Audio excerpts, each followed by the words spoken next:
If you live here, fun is your thing. If you live here, tough is your thing. Smart is your thing. Caring is your thing. If you live in Massachusetts, community is your thing.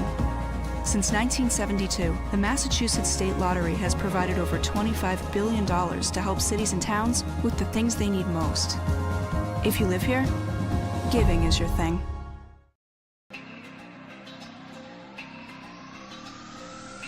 My family earns respect. My family clears bases. My family breaks records. My family wins MVPs.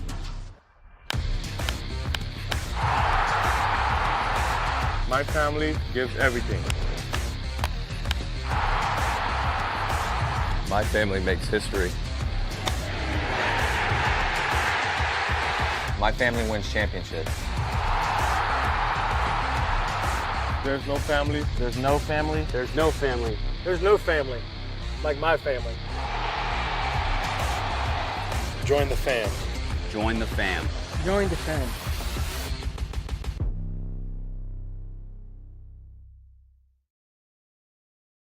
When Alaska Airlines needed a partner for the complex operations of travel, they made the switch to T-Mobile. Our 5G has Alaska Airlines and their customers covered, from major hubs to remote destinations, with 5G coverage ready now for the demands of today and the future. T-Mobile's network powers Alaska Airlines as they deliver next-level care for all customers. 5G ready now. That's how unconventional thinking is better for business. Coke Zero is now Coke Zero Sugar, with great Coke taste. Some people were excited to hear the news, some were skeptical. So we're not going to have the star of the show you're watching come out and say, "You'll love it." No special jingle written by this week's hottest pop star. No famous internet celebs who happen to be holding the label just so. Okay, maybe just one little pour shot. The only thing that will make you believe Coke Zero Sugar has great Coke taste is trying it yourself. Ice cold Coke Zero Sugar. Try one today.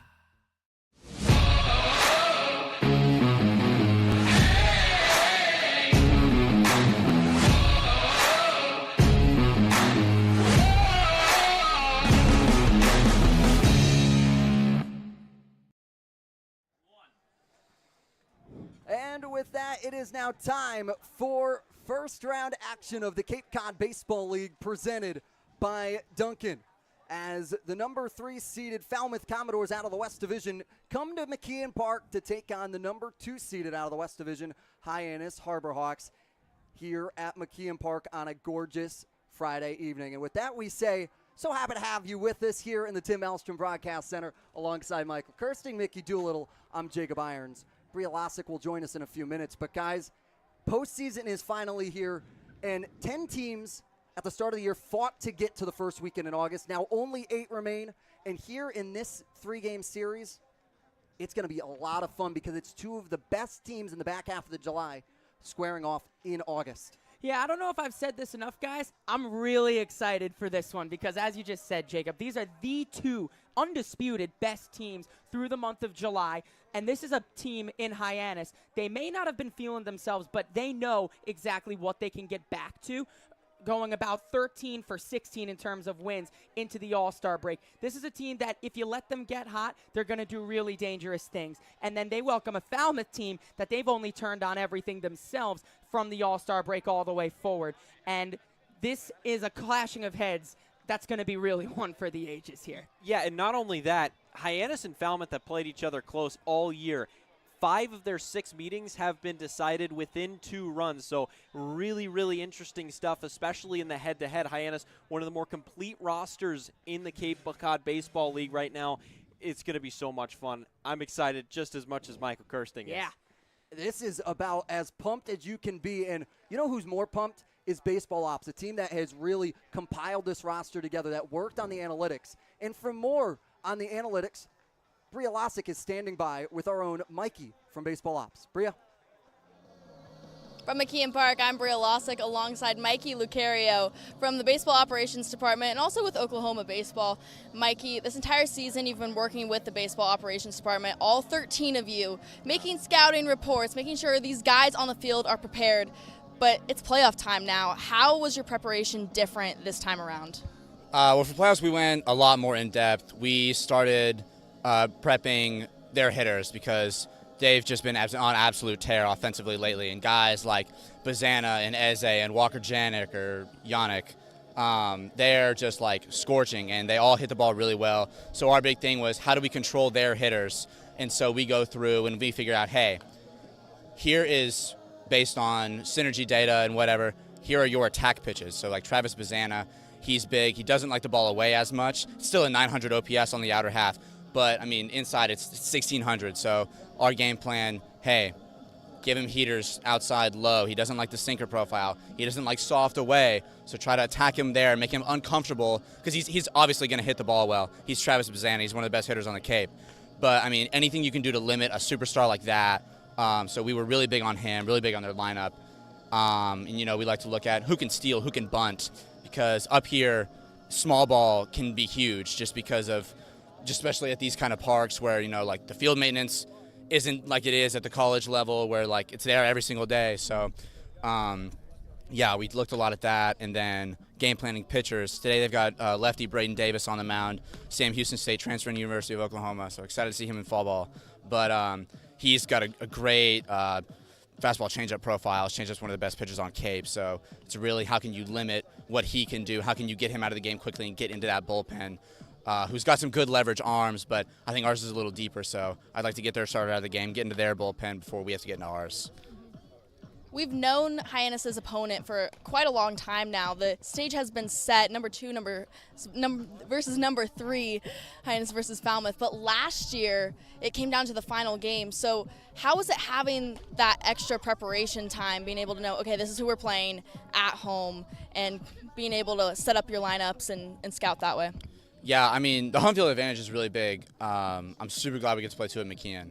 But knowing ahead of time was just so helpful because we had so much more time to prep.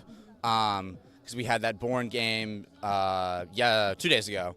And like before we were there, we were at Corvallis' house like 3 hours. Just let's get on the grind and scout Falmouth. And we've been to Nick's house. Let's get on the grind and scout Falmouth. It was really the biggest help, I think, was 2 games ago when we played Falmouth at their park. The last game, we knew they were playing them in the playoffs already, so just being able to get live looks at them and see, okay, here's how they're kind of game planning our hitters this game. Maybe we can look at that and see, you know, how that will help us prep for the game. So getting the live looks, I think, was really big. So knowing in advance was very, very helpful. How will the coaches and players have all of the analytics and scouting reports that you guys have put together in game? Yeah, so we've got a lot of printouts. We've updated all of our scouting reports on their pitchers because initially it was all school data because, you know, the beginning of the year the sample size was so small. Went through and updated all Cape data, and we've got a lot of printouts. We've got offensive charts, base running charts, opposing pitcher charts. I put together armbands for our catchers so that if they're, you know, in a spot or I don't know what pitch to call here, they can check the armband. Oh, this guy isn't very good against breakers away. Let's throw him that, try to get an out pitch here.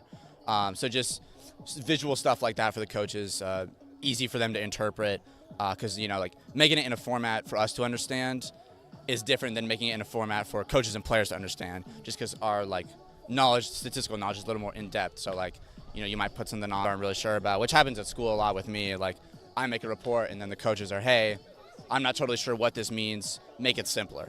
And so just figuring out how to do that was really big for us and like a big emphasis.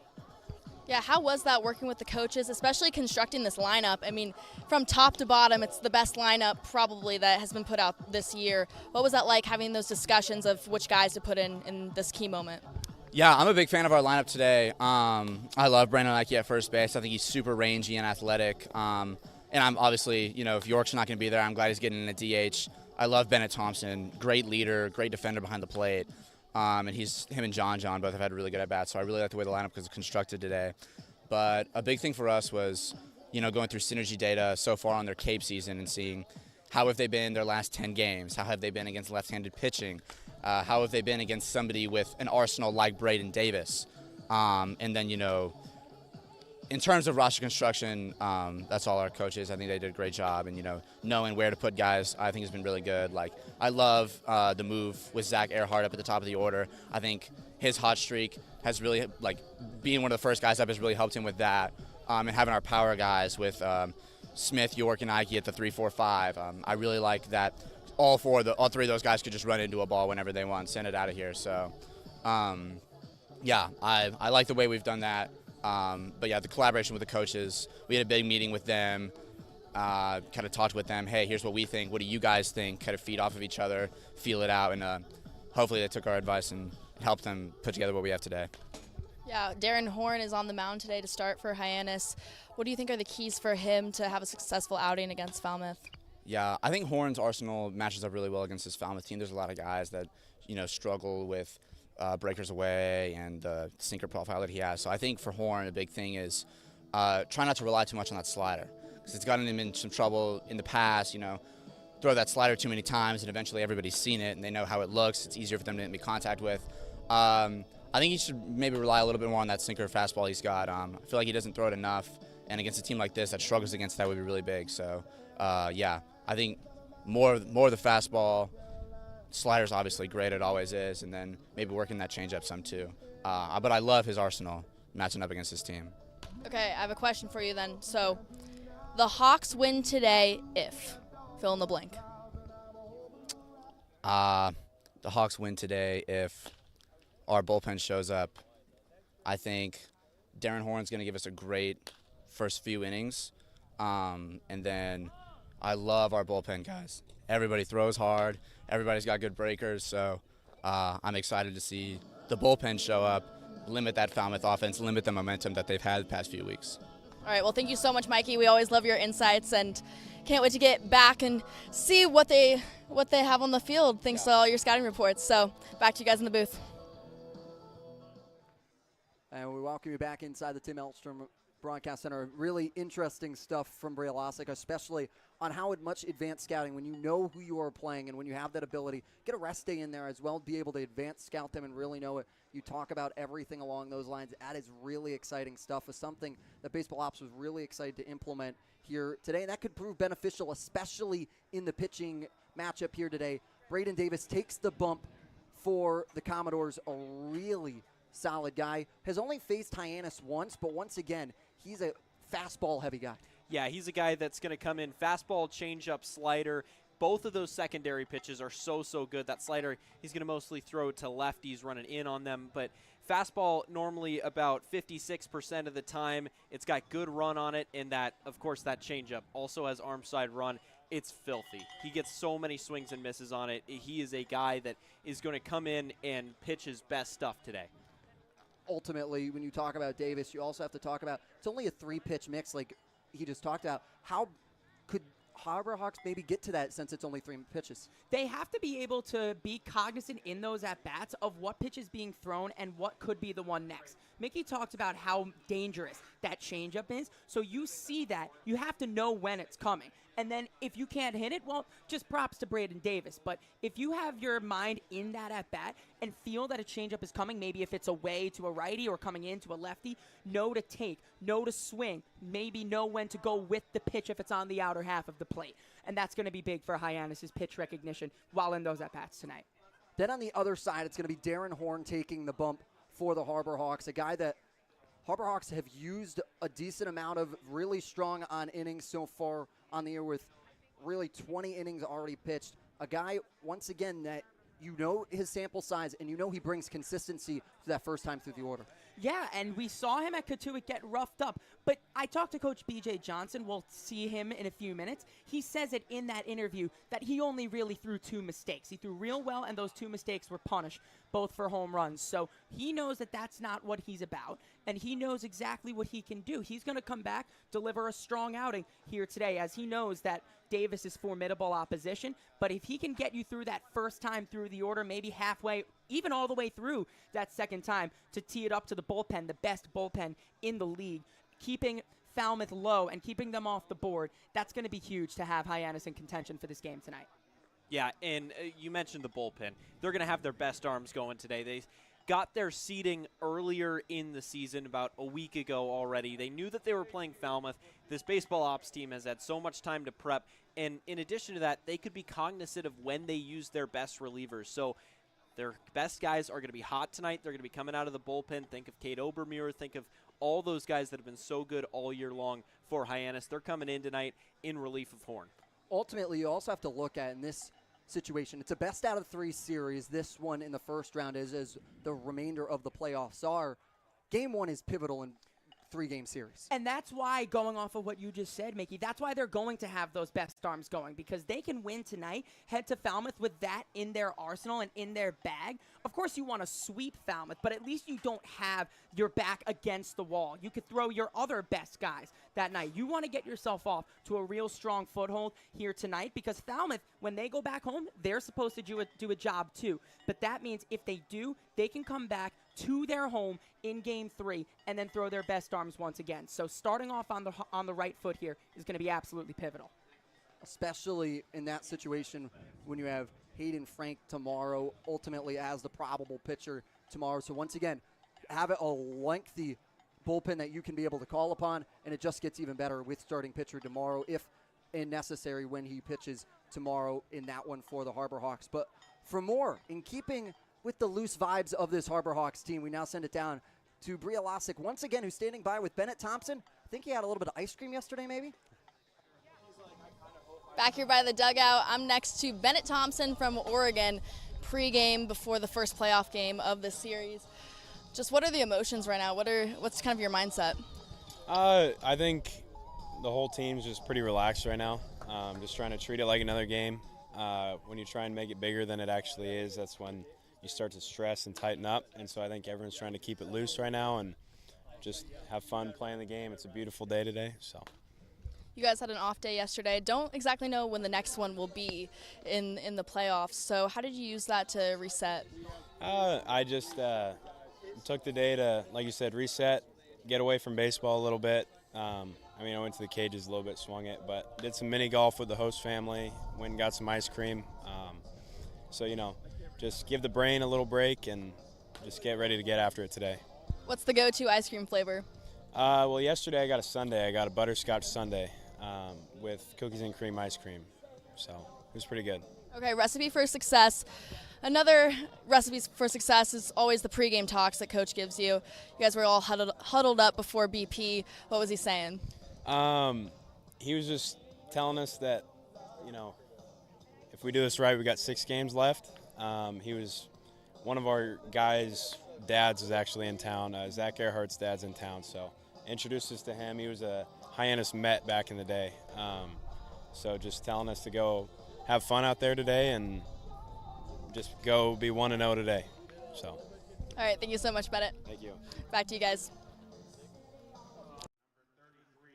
We welcome you back here inside the Tim Elstrom Broadcast Center, and that's exactly what you like. Getting some mini golf in, a little bit of ice cream on the off day, trying to take in these last couple days of Cape, because you don't necessarily know when those next free opportunity will be out here on Cape Cod with the playoffs. Yeah, and I was talking to a few of the guys earlier in BP. They were talking about how they feel a lot more refreshed. They said they really wanted and needed that off day, because now they come back after a bit of a rougher stretch, knowing that they haven't played their best ball. They know what they're capable of. So they just needed a day to just take their minds off, unplug a little bit, and have a little bit of fun with the rest of the guys. Now that they've got that, they have a bit of a loose but at the same time locked in vibe. That's what we were feeling when we walked in here today, and you could tell that these guys are raring to go. Yeah, at BP, it was really interesting to see the vibe. They were very much loose, not taking anything way too seriously, but at the same time, all these guys are competitors. They are all locked in. They want to win so much. Zach York, I think, was the best embodiment of that. He was having fun. He was asking for pitches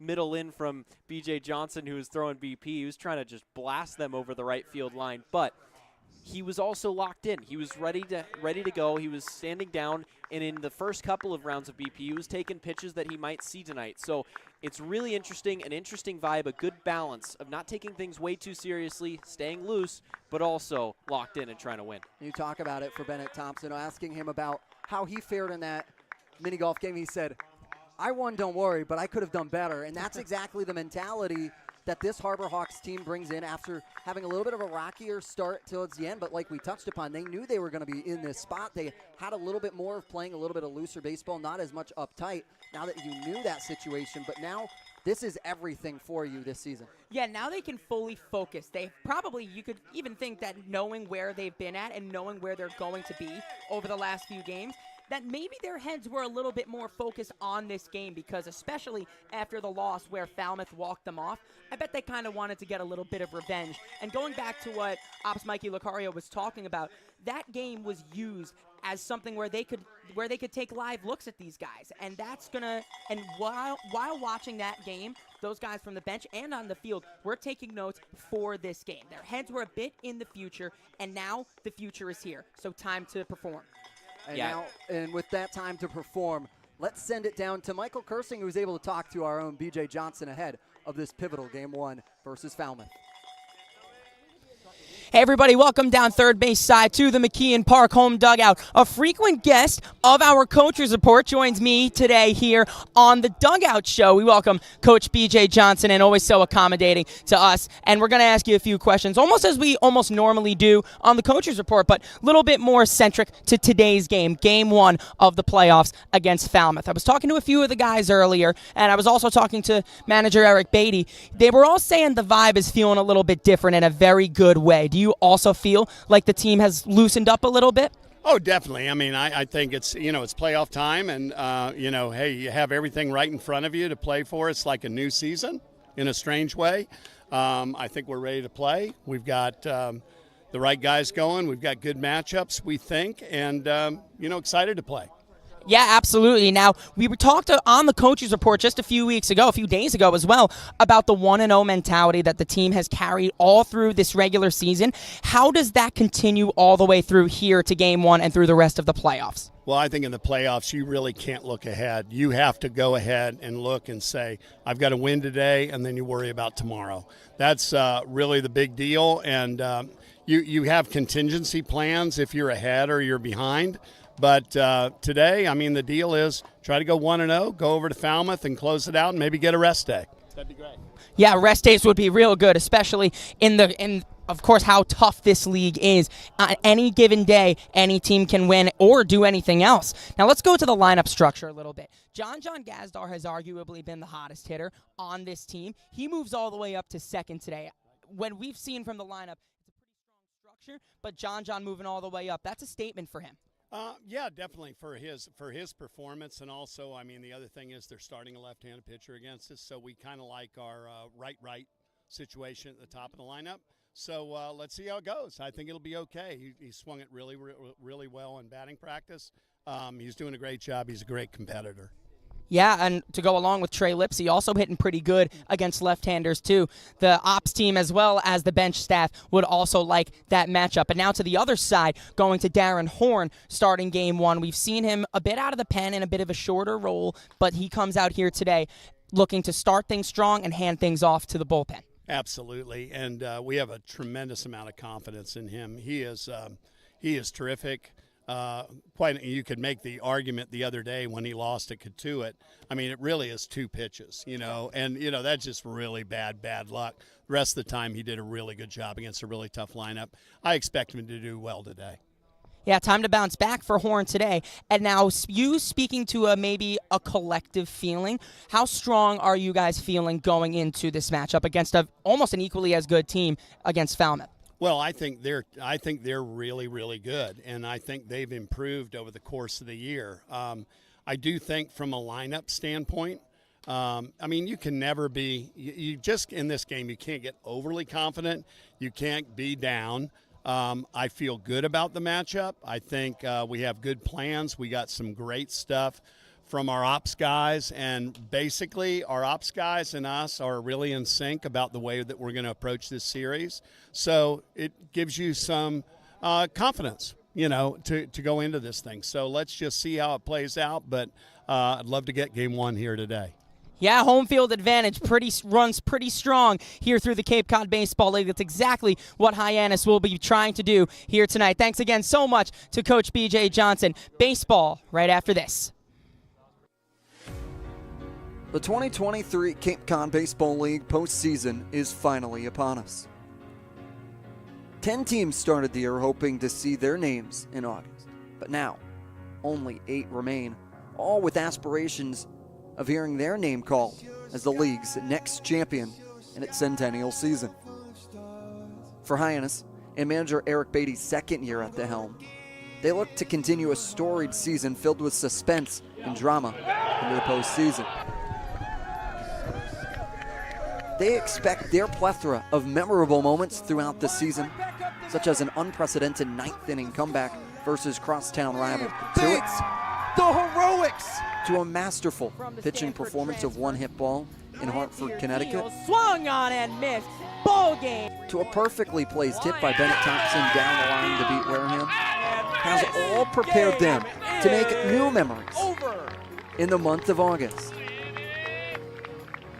And they hope a sky full of stars shines in blue and orange.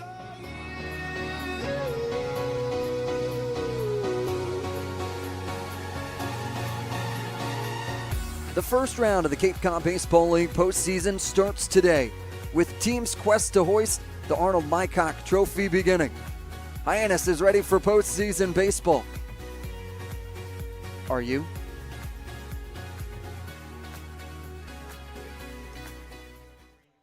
Welcome back to McKeon Park, and there you see the Hyannis starter Darren Horn. He takes a 5.85 ERA into this one, a fastball slider changeup cutter mix, and we are set for baseball. We are underway for postseason baseball. First pitch misses outside from Darren Horn on Caleb Hall, the designated hitter for the Commodores today. 1-0. It's taken low below the knees. To Hall. 2-0 misses away, now 3-0. Horn behind in the count early to start things off. Yeah, he went just 2 innings last time he faced Falmouth. He gave up 3 runs on 4 hits, a shorter outing for Horn.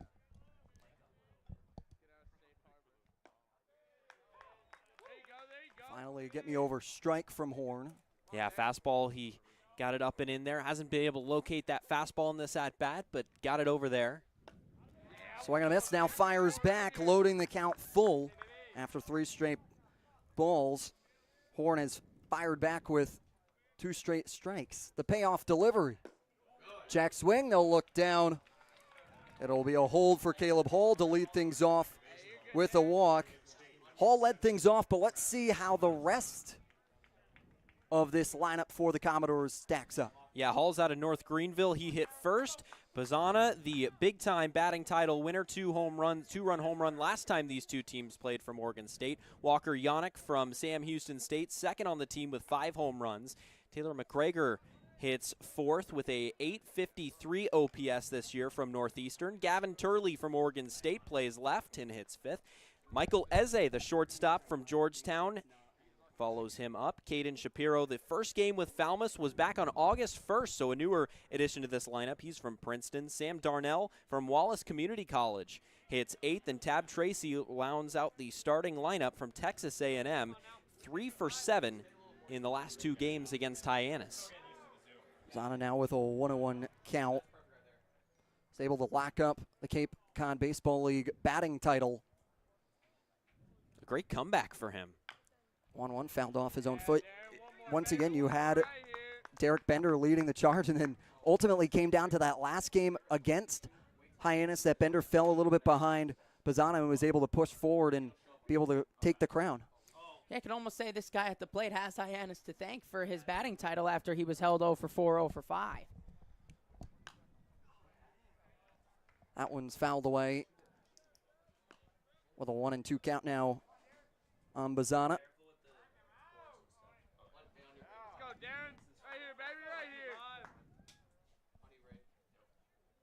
From Oregon State. Horn deals the 1-2. Breaking ball off the plate.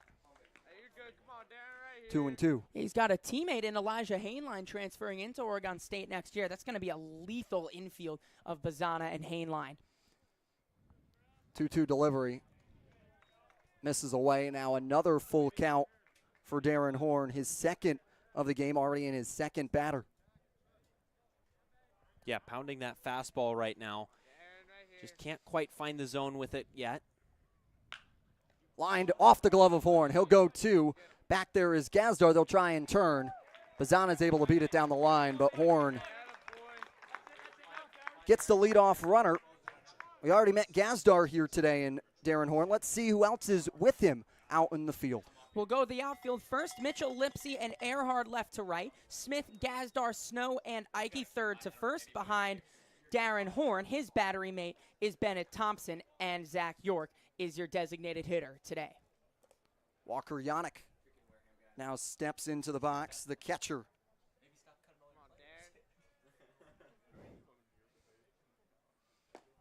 Swings and misses at the first pitch. Yeah, this is a Hyannis defense. We said it so much throughout the second half of the year. They really improved throughout the second half. They got their fielding percentage all the way up to 6th, ended up tied for 6th. That middle infield was a big part of that turnaround. 0-1. He went around on the breaking ball at 83 miles an hour. Yeah, nice slider there. He has hesitant to mix in those off-speed pitches so far, but that slider is normally, he throws it nearly as much as the fastball.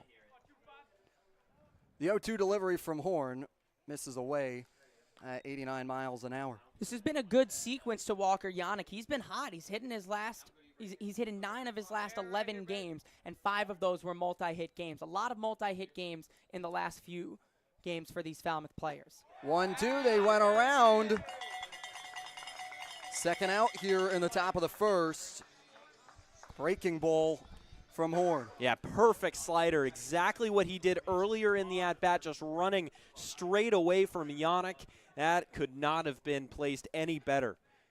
The slider's got so much movement on it. He likes to throw it away to hitters. McGregor taps it over to Ike at first base. He steps on it. It's a 1-2-3-4 inning to lead things off for the Commodores. Harbor Hawks pick up the bats for their first time on the other side. Stay with us. You're watching the Cape Cod Baseball League first round, Game 1, presented by Island Bar and Grill. Retirement strategies come in all shapes and sizes. One strategy does not fit all when it comes to reaching your retirement goals. And considering all your options may be, well, more than you want to think about. So whether you're looking to retire or already living in retirement, you need a strategy tailor-made for you. Fairway Financial can create a personal retirement strategy just for you, designed to take care of you and your loved ones. Call us today at 508-398-3337. What's up, Hawk Nation? This is Jay Driver here. It's playoff time. McKeon Park's the place to be. The Hawks are the team to beat. And now it's time to bring that championship home. I'll be watching tonight.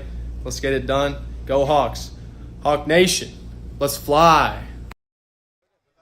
Jay Driver, a Hawk that was able to get picked up in the draft, gives his words of encouragement to this Hawks team. But let's take a look at how Hyannis stacks up in the box. Zach Earhart leads it off out of Oklahoma State. He was a hit shy of hitting 300 in the regular season. Couldn't quite do it in the final game of the season, but he comes in red hot in the second half in July. John Gazdar out of Austin P. 361 in 19 games since joining the team halfway through the year. Cam Smith, who just won the most outstanding pro prospect award before the game, finished the season with a 981 OPS and finished 4th in WAR. He's from Florida State and hits 3rd. Zach York hits cleanup with 19 RBIs in 20 games for the Harbor Hawks out of Grand Canyon. Brandon Ike plays 1st out of Virginia Commonwealth. Nick Mitchell hits 358 on the regular season. He plays left out of Indiana. Bennett Thompson hits 7th, the catcher out of Oregon. Eric Snow, 5th on Hyannis with 18 runs batted in. He plays 2nd out of University of Southern Florida. And Trey Lipsy rounds out the starting lineup out of Ohio State. An interesting fact with him, he's now the all-time leader in Cape Cod League baseball history in hit by pitches in a single year. Zach Earhart settles in to take on Braden Davis, the Sam Houston State starter for this Commodores team. Yeah, I'm going to take a page out of Mickey Doolittle's book, taking over the advanced stats for him. We talked about his changeup, how it's such a wipeout pitch for him, arguably the best pitch on the Cape. And he throws it quite a bit, decent amount of the time, and he gets an elite chase rate on it. guys missing almost 40% of the time on that changeup. Earhart looks at 2 straight balls, the Oklahoma State Cowboy. Yeah, he's so selective with the changeup. Really throwing it a lot in 2 straight counts. Really good arm side one run. Keeps it down and away to hitters. Earhart looks at his 3rd ball of this at-bat. Both pitchers struggling to find the zone early in this one. Yeah, Davis also sports a fastball, slider, changeup to go along with it. Bunt shown by Earhart. He'll pull back 3-1. It's got a basic generic slider, but it's the changeup, as we talked about, is his elite pitch that plays off the fastball.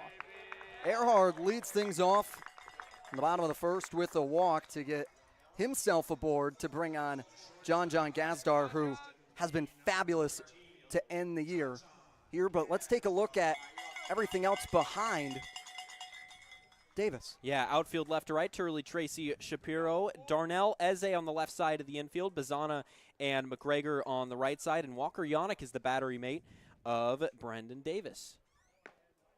Gazdar looks in for a strike, and Gazdar's hitting .533 over the last 5. Yeah, and he's been hitting the ball hard. All of his contact has been just really, really hard. A bunch of exit velocities above 90 miles an hour. 0-1 is blooped into right field and will drop in front of Shapiro. It walks all the way back to the wall.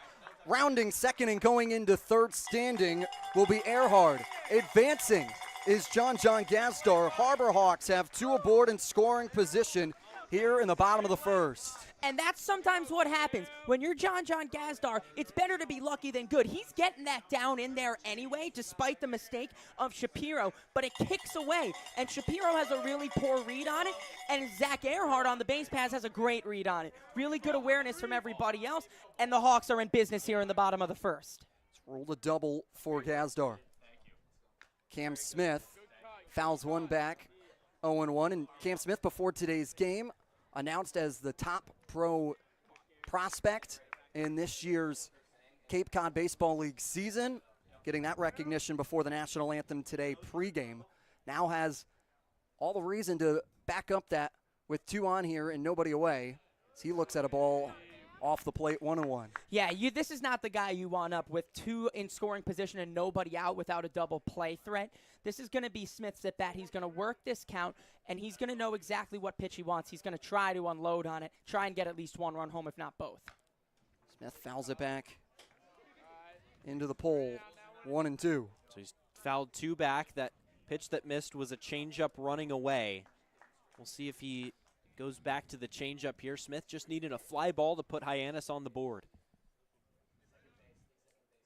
Davis tested early with still nobody retired in the bottom of the 1st. Skips inside to Cam Smith. And Smith finished the year 6 in batting average at .347.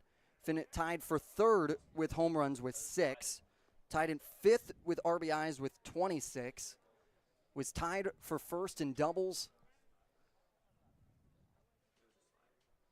2-2. The slow chopper up to Bazana. He comes up with it and will throw out Smith at first base, but Harbor Hawks strike first in this game 1. Perfect approach there from Cam Smith, able to just get that ball in play. Find a way to get that runner home from 3rd, even if it's sacrificing himself, and you know he's more than happy with that result. And that brings up Zach York with a runner at 3rd and still only 1 out. York hits the first pitch he sees. That one turns and just will go foul down the left field line. A game of inches baseball is. Yeah. To go back to Smith's at bat there, maybe taking a bit of a page out of the Bourne Braves book there. That's how they scored a few of their runs. Happy to sacrifice themselves as long as it gets a run in. 0-1 runs inside to York. York out of Grand Canyon. A later addition to this team, and ever since has found himself in the lineup consistently. Yeah, goes chasing for the changeup, 1-2. There's that changeup, the swing and miss ability of it. Michael mentioned it earlier. Huge chase rate, doesn't throw it as much of his fastball, but he'll break it out every now and then. 1-2, held on by York. They'll check down to Sam Finn, the 3rd base umpire. And York has an elite K rate and whiff rate. They're both very low. So be able to get a guy like York to swing and miss at that pitch, that tells a lot about it. 2-2 comes to York. It's a strikeout looking on the upper part of the zone. Davis able to get 2 retired now. Try and strain Gazdar at third. Yeah, here it is up in the zone. Let's see. Ooh, that's just catches the upper part of the plate. Zach York didn't like the call, but still strike 3. And now it'll be up to Brandon Ike. Ike launches one into the left center field gap. Turley calls off Tracy to make the fly out, put out.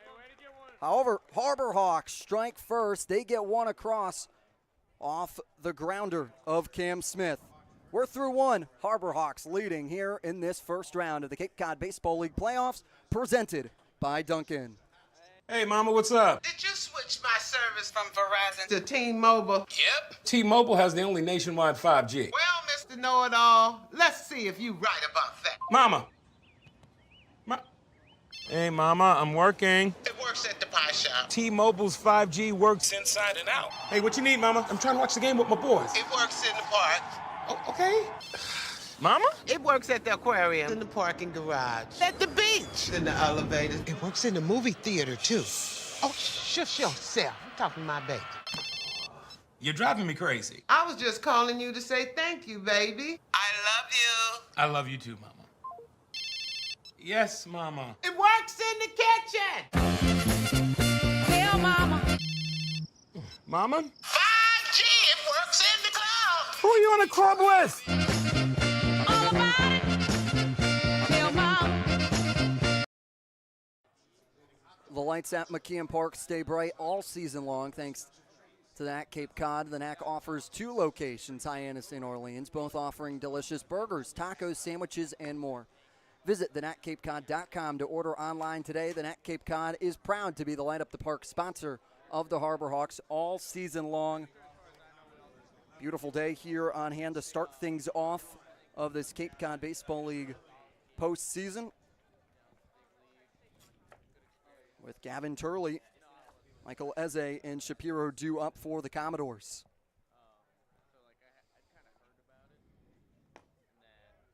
Pitch in from Horn. Misses on Turley, 1-0.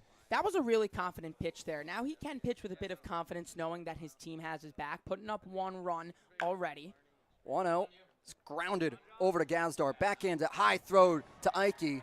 He had to climb the ladder, does not get his foot down. Turley will be able to get on first to lead things off in the top of the second. The sheer fact that Gazdar is able to get to this ball just kind of speaks on the improvement of this defense throughout the year. Yes, he throws it a little bit high. Ike can't keep that foot down on the bag. But, again, in July, this defense has improved so much. It'll be ruled a single for Turley. Eze swings and misses at the first pitch. He sees a shortstop for the Commodores today with a runner on. That fastball has a lot of movement to it right now. 0-1 in at 83. Eze behind in the count, 0-2. If you just watch it on your screen, it's moving in towards that righty. So if he's going to throw the bat at it, it's going to go off the low part of the bat, and that's not the barrel. It's going to miss barrels, and he's going to, that's when you see the chopped wood come up and light contact. 1-2. Will drop in front of Mitchell. Station to station, Turley moves to second. Eze now at first base. Yeah, that's a tough pitch to get to. That's lower and just a little bit in with the off speed there. And that means Eze knows it's coming. If he's able to get out in front, turn himself and open into that pitch, that means that's really good attacking there for Michael Eze. So credit to him. But now Horn has to buckle down, though he has a 1-run lead to his name. The Commodores are in business here with 2 on and nobody out. Caden Shapiro steps into the box. He looks at a strike at knee level. Mentioned it earlier, Shapiro's first game with Falmouth was on August 1st, so a new addition to this team and has slotted in hitting 7th in one of the biggest games they've played all year. 0-1 is pulled foul up against the dugout. I know what I'm talking about. This is the biggest game all year. Then tomorrow becomes the next biggest game of the year, and then the next day becomes the biggest game of the year, and that's the beauty of the playoffs. And that's what Coach B.J. Johnson talks about in the pregame show with me, is about that 1-0 mentality. Each game, every day, is the biggest one. 0-2 is poked and will drop into left center field. Wheeled around third will be Turley. He comes in standing. We're back tied here between Hyannis and Falmouth. Cutoff throw came to Smith at third base to hold Eze at second base. That's a great approach, going the other way, kind of throwing the bat at it. Didn't get everything that he had behind it, kind of went off the end of the bat, but was able to dump it to left center, and that just gets the job done. If you're able to get back to ball, even if it's light contact, you never know if it's going to find outfield grass. 0-0 pitch, breaking ball. It gets away from Thompson, and no movement from Eze or Shapiro on either of the bases. Yeah, it doesn't have to be the hardest of contact each and every time. As long as he can dunk it in, find a little gap there. Perhaps how soft that one was hit is what allowed Turley to score. If that's harder hit, Lipsy might be coming up throwing. 1-0 in the dirt, now 2-0 from Horn to Darnell. Sean Darnell out of Wallace Community College was an All-South Division second teamer this past spring. 2-0. 87-mile-an-hour pitch off the plate. Yeah, missing that with that fastball outside. That's where he's been missing today. So he's got to be able to find a way to try and scrape that outer part of the plate. There you go, good pitch. Pitch comes in for a strike for Darnell, who batted .314 in the regular season for the Commodores. These two are second-half teams. Falmouth started 3-10, turned it around 21-8. They finished. 3-1 goes to Ike. He'll go to Gazdar a second. They try and turn two. Yes, they do. It's a big double play for the Harbor Hawks. Ike with quick movement to fire it over to Gazdar at second. But what a play this is. We're going to take a look. Watch Gazdar here. The throw almost pulls him off, but he just about, with his tippy toes, keeps his foot on the bag. And then another really good cover there from Horn. That's fundamental fielding right there. You and I say it all the time, Jacob, about the fundies. That's big right there to get Horn two massive outs. Pitch in on Tab Tracy. But Eze was on the move. He now stands 90 feet closer to home. Tracy grounds over to Snow, and it gets through his legs. Eze will come in to score. Commodores now have their first lead of the game here in the top of the second. Yeah, this is a tricky infield. We've seen it all year, having weird hops all the time, and it just dies on Eric Snow over at second base. A lot of top spin on it. Might have hit a little bit of a mound and just went straight down. Be ruled an error on Snow. Now with Caleb Hall in the top of the lineup, back up for the Commodores now. They now possess a one-run lead. Hall walked to lead things off in this contest. He's ahead 0-2 on Hall. 54 errors during the regular season for Hyannis. 0-2 comes home. Breaking ball at 82. Off the plate, 1-2 for Horn.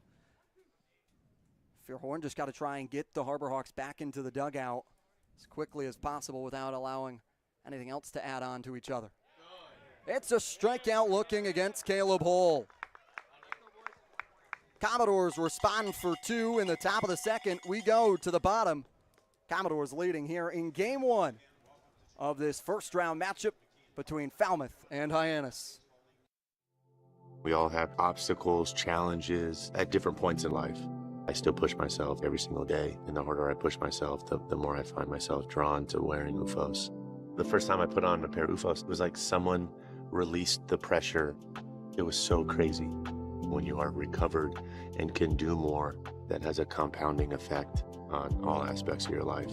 Stepping into a pair of UFOs, they're truly one of a kind. There's nothing like them. Best ever? Good question. Wait, why do you sound like Dr. J in your head? I've always sounded like Dr. J in my head, which means Dr. J's outside voice sounds like my inside voice? Which Coke? The doc would know. He got the world to call him doctor without going to med school. There's only one best ever.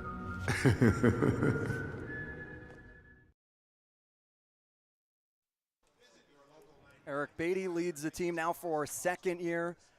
Won the Manager of the Year award last year, trying to do that here again, especially with the team he's been able to construct and able to get ready. Yeah, Eric Beatty, the Hall of Famer. He has a ton of experience in this league, and experience matters here. You know how to win. You know how to sell kids and sell these college players on this league coming out here and spending their summers with you.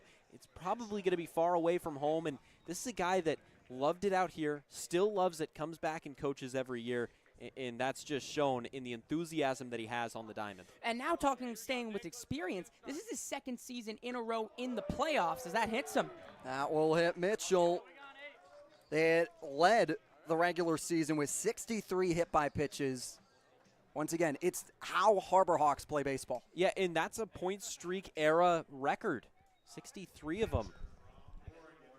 They have continually found ways to get on base, even if that means letting a pitch hit their little Evo shield, in the arm. If it's not going to hurt them, hey, why not wear it and get down to first base? Trey Lipsy broke an all-time Cape Cod Baseball League record with 16 hit-by pitches.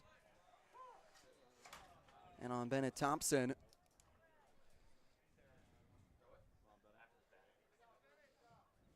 out of the University of Oregon, a later addition, but already made his impact known with a really memorable walk-off hit against Wareham. 0-1 is popped foul. He's behind in the count, 0-2, and already have a score update in the books on a 4 o'clock start. Bourne over Katuitt right now. Winner of this series would face the winner of that series. Braves taking care of business right now, leading by 11. Thompson fouls off another.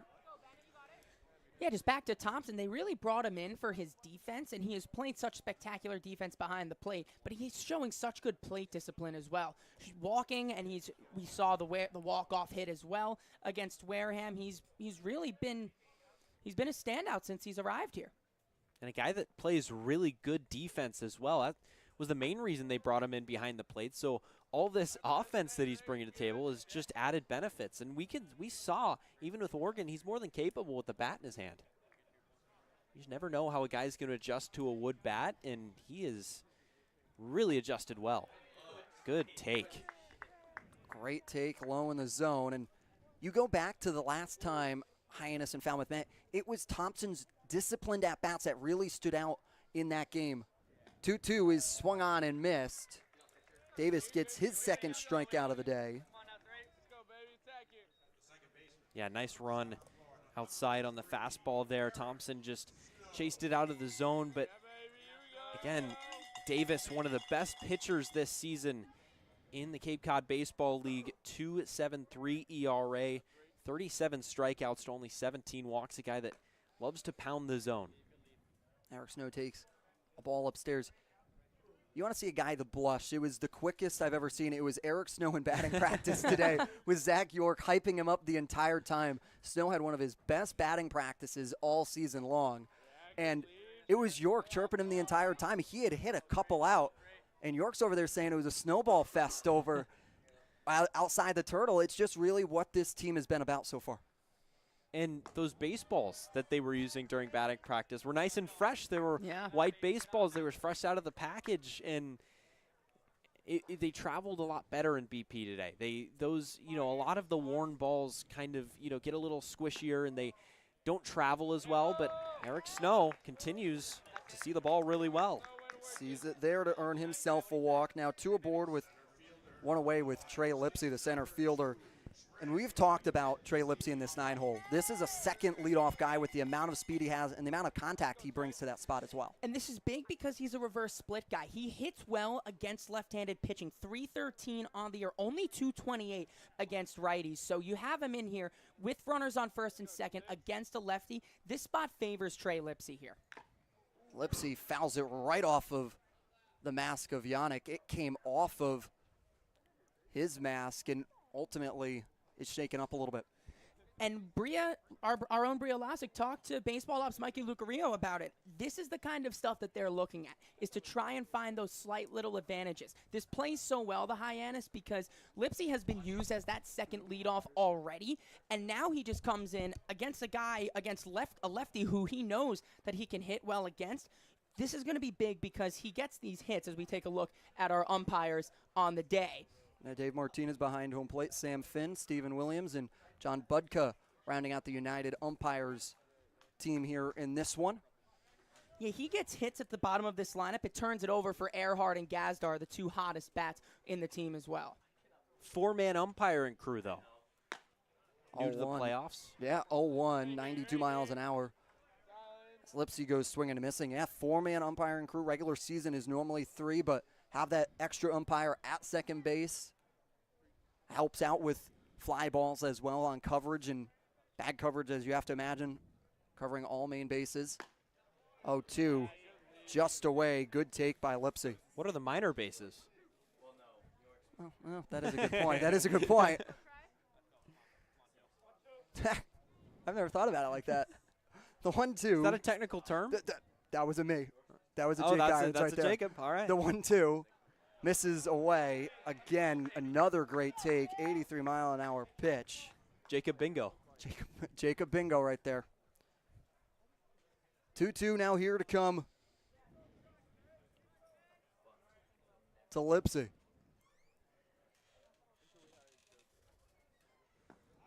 He looks at a pitch in the dirt at 81. All of these at-bats have been so disciplined. They go down 2-1. None of them are panicking. They're staying within their own heads, still not jumping. They don't have to get impatient. This is a great at-bat so far from Lipsy. Let's see if he can find an end product with it. Payoff pitch delivery to come from Davis to Lipsy. Pitch runs inside. Second walk of this half inning from Davis. Now loads the bases for the top of the lineup of the Hawks to bring back up Zach Earhart. And Lipsy just continues to make great at-bats all year long. His on-base percentage is astronomical. Yes, he's only hitting 240, but forget batting average. That is a stat that, you know, it's great when you want to assess how much a guy can hit, but getting on base is so valuable, especially a guy like Lipsy who has the speed that he does. Oh, you talk about speed. You have Zach Earhart. He goes around on the first pitch. He sees at 80 miles an hour on the breaker. And what you like about this situation here is that Earhart's hitting 282 with runners in scoring position on the regular season. A large sample size as he had 39 at-bats, had 15 RBIs to his name in these situations as well. 0-1 to Earhart is taken low, 1-1. One of the best bunters in the Cape Cod Baseball League, able to place those perfectly down that third base line. He had one that rolled all the way down the third base line and just stayed fair and fair and fair. It was one of those where the defense just watched it, expecting it to go foul. 1-1, line back up the middle. Underhand is Bazana to Eze. Earhart trying to beat it out. He will. Mitchell comes in to score. Tied at 2. And that is what you need out of Zach Earhart, absolutely busting it down the line. His speed there is what keeps this inning alive and what allows Mitchell to score from third there. That's crucial. It's those kind of games. You see it right there. That's the speed right there. Those are the kinds of plays that can make or break games. There's big stuff from Earhart. That keeps the inning going for Gazdar, who's arguably been the hottest bat in Hyannis' order. Snow moves over to third. Runners on the corners for the Hawks. Gazdar fouls the first pitch. He sees away. Fastball at 90 miles an hour. Yeah, again, Gazdar, a guy that's been not only finding the results in the base hits and the batting average that he has, but he's been hitting the ball so hard. Check back Earhart goes over Standing.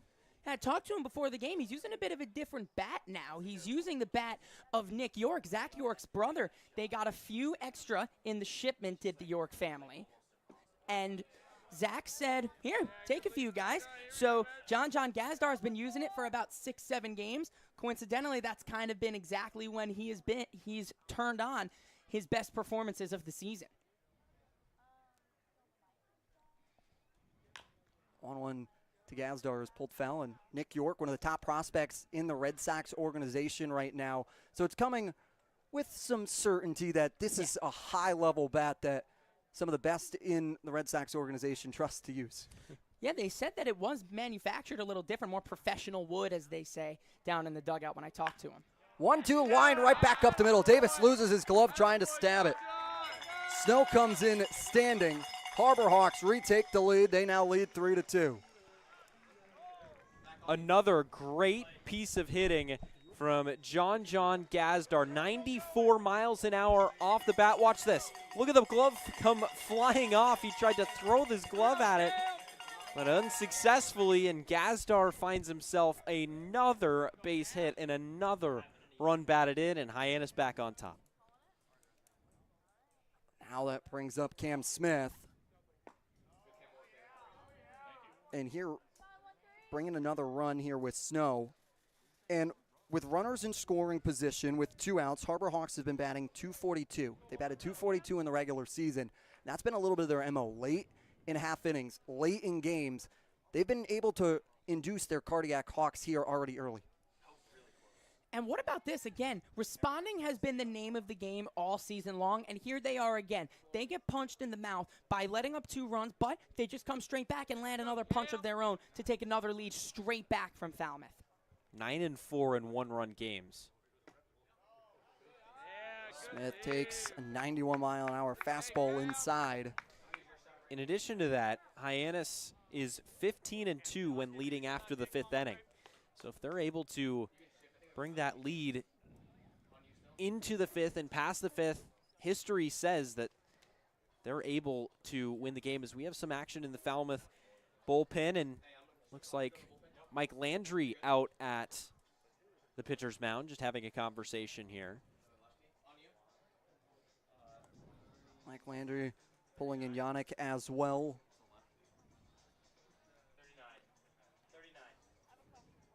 As it's Garrett Coy out of Yukon in Lakeside, Connecticut. You know Lakeside? I do not. Huh. I have never heard of Lakeside, Connecticut. I'm a Connecticut resident. I pride myself on, though I'm nestled up in the eastern part of the state, I don't think I've ever heard of Lakeside, Connecticut. I'll ask Braden, one of our producers, who's also from Connecticut, and he's from the other part. He's giving me a head shake, so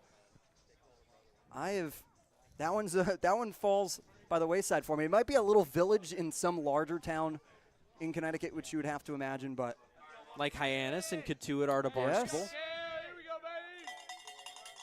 Mike Landry vacates the mound. And play will resume with Cam Smith still in the box.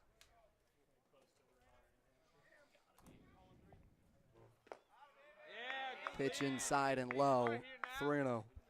Yeah, Smith, again, battling here, and with 2 outs, maybe do you say he has the green light? He's a guy that is so selective with the pitches that he swings at. You trust him.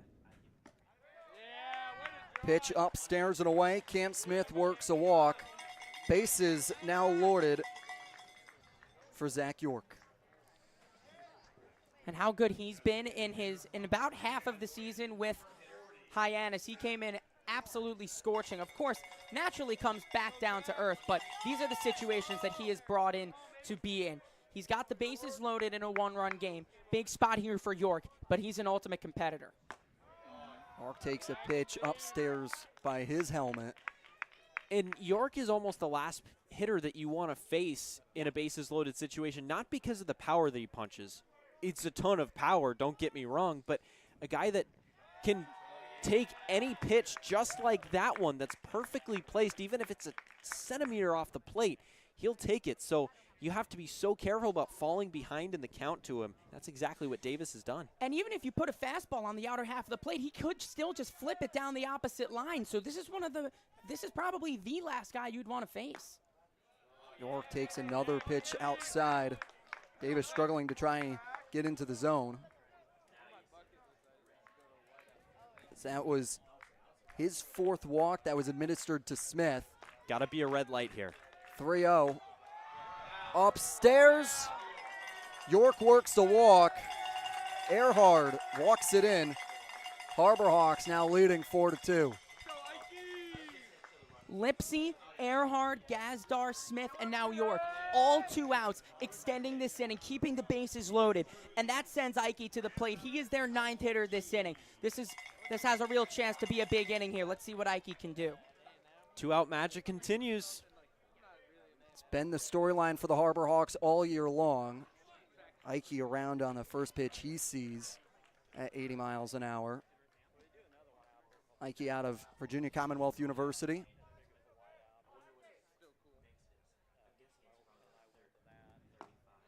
Oh, 1 misses away. 1-1.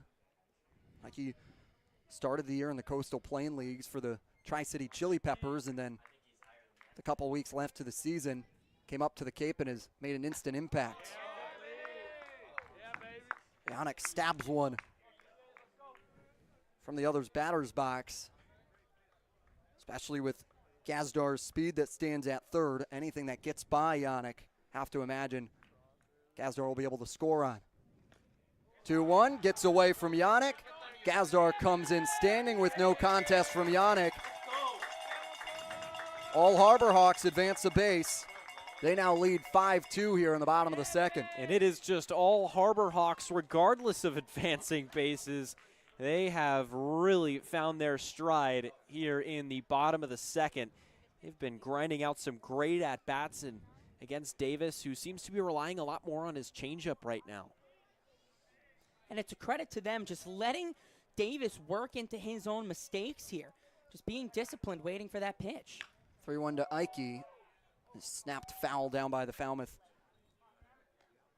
bullpen. Now a big full count here to come to Brandon Ike. You almost can't fault Davis here. He's been making some really good pitches. It's just Hyannis able to lay him off. Payoff delivery to Ike.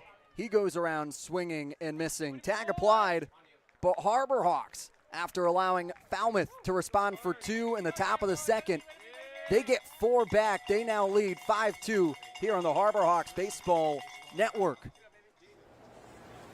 Diet Coke? Were you my mom? You should be so lucky, because you know what moms do? Well, I suppose we should start with the whole giving you life thing. It seems like that should be enough. No? Okay. What about her ability to send shockwaves through the neighborhood without saying a word? Or whip up a ridiculous handmade costume that you forgot to tell her about? Not to make you happy, but because she had a reputation to uphold.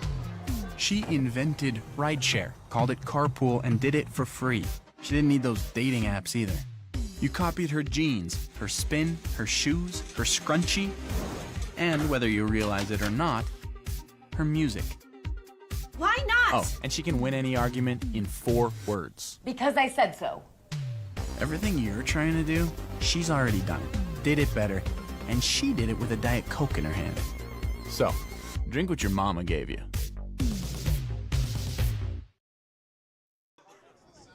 Welcome back. You're not looking at a white screen. That is the home of your bracket here this year in this 2023 Cape Cod Baseball League playoffs.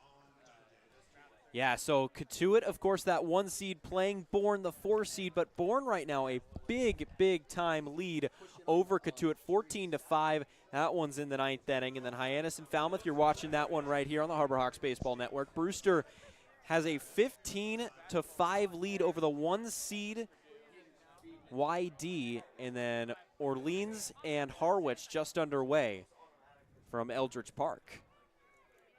Falmouth looking to respond after the Harbor Hawks 4-run bottom of the second. It's now Travis Bazzana. He's had a pitch away, and Destiny Sanchez, the sideline reporter for the Falmouth Commodores, did a really great sit-down interview, and you get to learn a lot about Bazzana. He pulls that foul down by the Harbor Hawks bullpen, and he talked about how much pride he has playing for his home country of Australia and how it's his why and how he wants to be the best player he possibly can be to help the next generation of Australian baseball players be able to come through. Yeah, it's fascinating, especially, you know, he's got a bunch of mentors that have played in the major leagues that have talked to him and helped him through this journey, eventually coming to Oregon State in the U.S. and playing here. It's such a transition. You almost feel like a fish out of water after moving from a different country. And Bazzana, he has handled it perfectly. He has looked really good and dominated. Payoff pitch to come to Horn is taken outside. Bazzana works a walk. Yeah, good at bat there from Bazzana. And there's the plate discipline that we've talked about. He continues to show it off. He showed it at Oregon State. And now on Cape Cod, now winning the batting title out here. Yeah, you talk about those mentors. I mean, there's only a select few people from Australia who have played in the big leagues, and having that kind of mentorship, and it's such professional mentorship as well, just helps Bazzana in all ways, because you have that experience from guys who have had the major league, the college experience. So it's all good stuff for Bazzana, and you saw the good plate discipline there against really, really good pitching from Darren Horn. Walker Yannick now into the box. He's behind in the count. Now ties it, as it will now say it clipped him. Now 2 aboard with nobody retired here. The top of the third. Yeah, here just running in on him just a little bit and barely was able to clip him. So first and second now, as the call was made by home plate umpire Dave Martinez. Again, a 4-man crew. Tyler McGregor steps into the box. Still nobody retired in this top of the third. Slow chopper over to Horn. He looks to 2. Gazdar will not be able to throw it to first. Runners on the corners now. Now that's so big there, just to get the 1 out. Snow was a little bit slow getting it out of his glove, but he got the transfer and was already committed to going to second base. Now there still is a double play in order. You could argue that that is a bit better than going to first, because with that open second base, you still have the chance for a double play. But that brings up Gavin Turley here, who singled back in the second and came around to score one of the Commodores' 2 runs in that top half. Now this is big here for Horn, just staying composed. It's 5-2 still. You don't want to let up too many more runs here. 0-1 right into the glove of Smith. They'll go to Snow at second. They turn a second double play today. It's a big one here to hold it. Smith to Snow, all the way over to Ike. And that sets things up in a big response in a big way here today. And now, sending it down to our own sideline reporter is Bria Losick for more. Already here in Cape Cod Baseball League postseason play. Thanks, guys. Cam Smith received the Outstanding Prospect Award given by the league and voted on by scouts, one of the most prestigious awards given every season in the Cape Cod Baseball League. But Dan Johnson, the president of the Harbor Hawks, and his host ad said that came as no surprise for how he is on the field, but also how he is off of it. He said that, you know, preparing for his own daughter to leave for college has gotten him thinking about Cam leaving as well. He said that it's almost, he joked, the same of both of his kids leaving at the same time, and he said that Cam has given him some of, you know, the best memories, like going out to ice cream every single week together and, you know, always joking about not having the house cleaned enough. He said that Cam is like the son that he never had and that he's really going to miss him, almost like his kid coming out for college. So There you go. Dan Johnson, once again, being an outstanding host, dad, and president. And, of course, Cam Smith getting that award. Back to you guys. Thank you so much, Brian. You talk about it between the two parties. There is such love for each other, unlike anything you've seen. Yeah, I can't believe it. I mean, I think every single day that I talk to Dan, he has a story about Cam. Thank you so much, Bria. We always appreciate it. Bring you here to the bottom of the third. With Mitchell now standing in, he comes back here already after starting things off in the second with a hit by pitch.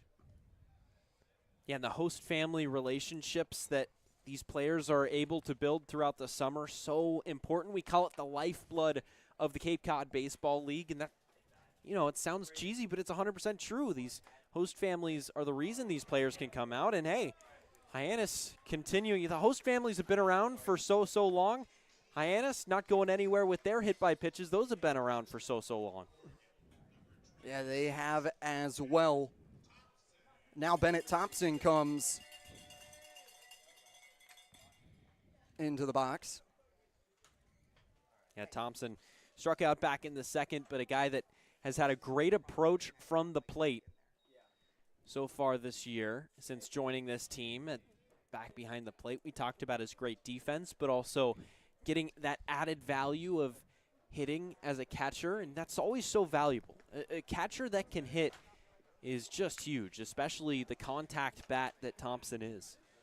Thompson fouls, pitch away. Interesting that Davis is now still in there with the bottom of the order coming up. He's got Snow on deck, who's a righty, and then Lipsy, who hits better against left-handed pitching. It looks like Coe is ready down that right field line. 1-1 to Thompson is flown into right field. Shapiro ranges back all the way to the track and finally makes the grab at the last second. Treating back to first is Mitchell. First out here, bottom of the third. Yeah, there's the carry that we saw in batting practice all over the field. You see the flag flying just a little bit out towards center field right now, and it's just the carry right now is unreal. You almost wonder if it was batting practice in the new baseballs that they got, the fresh baseballs, or was it the carry? And I think it was a little bit of both as the flag continues to fly out in right center field. And nice little steady breeze, especially we talk about the breeze once you get up over to that top of the tree level.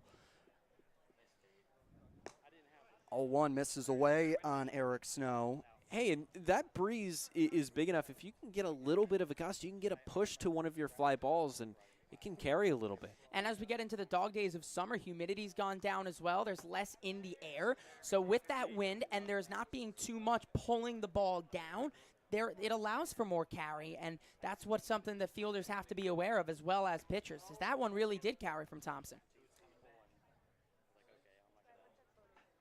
2-1, Davis will check back. Mitchell goes in standing. For the Harbor Hawks, they're not necessarily an all-out aggressive team on the base paths. Came in 7th in the regular season with 52 on stolen bags.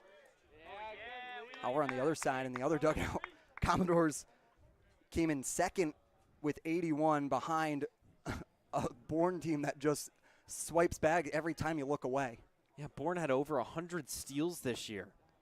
3-1, swing and a miss by Snow, loading the count full. It's just hard to beat that. Yep. That's over a steal and a half a game in a 44-game season. Bourne was unbelievable, but you got to credit Falmouth. They've been running all over opponents. Payoff pitch from Davis is popped up and foul. This is why we talk about us not being mathematicians here. That's over 2 steals a game. Hey, we're all comms, journalism, exactly. Television majors up here. It's not our thing. we took our university required math class and said we're good with that. Yeah. We're done. We're going to take a step back and retire from the math subject. Payoff pitch to come to Snow is launched into left field. Turley back at the track. It's out of here. Eric Snow launches a homer, breaking this one wide open for the Harbor Hawks. They now lead 7-2.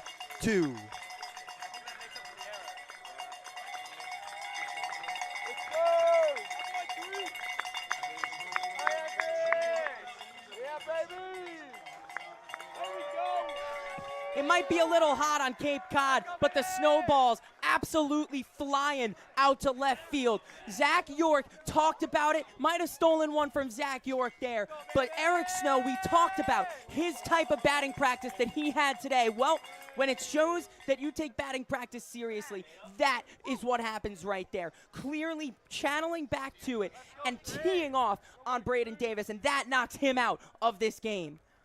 Davis will take the slow walk back to the Commodores dugout. It will be Co from UConn to step in.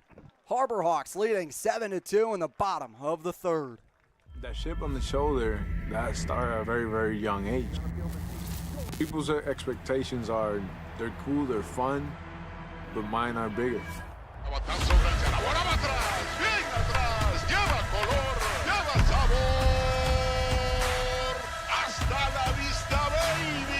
When you play in New York, they want to see winners. It doesn't matter if it's a Monday or a Friday or a Saturday. You got to come with it, or those fans will let you know. Pick one thing from me, pick one other thing from another player, make it your own, you turn to who you want to be. What motivates me is the unknown. You know, how good can I be? You get away from the lights, you get away from the camera. Mientras más presente yo esté en la caja de batería, más éxito tengo. Man, how can you not keep it fun, man? This is a kid's game. If you could go back and tell 10-year-old Francisco one thing, what would it be? Be a bad mother. It's a new pitcher in Garrett Coe out of the University of Connecticut and Lakeside, Connecticut, in relief of Davis. Yeah, Coe comes into this game at a 9 ERA right now and 1 innings pitched. A guy that has come in and is a big, tall, left-handed pitcher standing at 6'6", 258. But Eric Snow, man, he flipped this game right over and flipped the fortunes all the way towards Hyannis. Yeah, what a swing from him. We was just talking, and we were talking earlier in this game about what we were seeing from the whole team in batting practice, but particularly Snow. Zach York was chirping him, but for good reason, and I think Zach York would be pretty happy with that swing there, too. Massive swing to get Hyannis out to a 5-run lead. Snow backed up his batting practice with a big homer there. Pitch that goes off of the glove of Yannick, in for strike on Trey Lipsy. Yeah, here it is one more time. 97-mile-an-hour exit velocity, 364 feet at a 29.5-degree launch angle. That is about as perfect as you can hit a ball. And you saw him put his head down. He knew it. He's been swinging the bat really good today. We saw Trey Lipsy turn a corner at a batting practice against YD. You could feel like it's safe to say that Eric Snow might have turned a corner himself, also making up for an error that allowed a run to score. That's the ultimate way to make up for an error like that. And just Snow's second home run of the year. Lipsy swings and misses, 2-2 on the Ohio State Buckeye that worked to walk in the bottom of the second.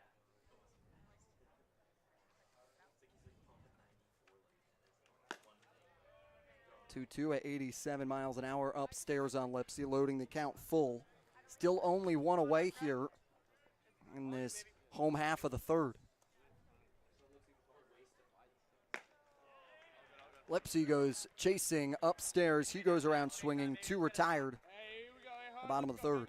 Yeah, Coe comes into this game, a 0.91 ERA and 19 2/3 innings pitched. A guy that is strikeout heavy, 18 in those 19 innings, and really, really good fastball that's lively and has a good amount of movement. Earhart now settles in to look at a strike.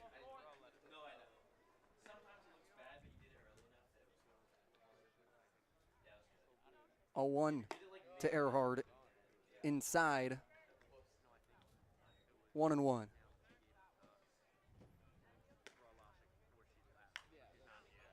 Fouled away. There's a guy in Zach Earhart who, after making a bit of an adjustment mid-season, he really turned it on. And we mentioned it before the game, nearly getting to 300 on the regular season. He brought those hands back. He was starting with his hands more free-flowing, lower, and he's brought it up, like right next to his right ear. 2-2 to Earhard. He's struck out looking. He's not happy about that one. However, through 3, Harbor Hawks possessing a 7-2 lead here in the Cape Cod Baseball League playoffs first round, presented by Island Bar and Grill. Retirement strategies come in all shapes and sizes. One strategy does not fit all when it comes to reaching your retirement goals. And considering all your options may be, well, more than you want to think about. So whether you're looking to retire or already living in retirement, you need a strategy tailor-made for you. Fairway Financial can create a personal retirement strategy just for you, designed to take care of you and your loved ones. Call us today at 508-398-3337. Your future begins at Dean College. Make a difference. Leave your mark. Break the mold. Be a leader. Achieve unimagined heights. Believe in yourself. Make lifelong friends. This is your time.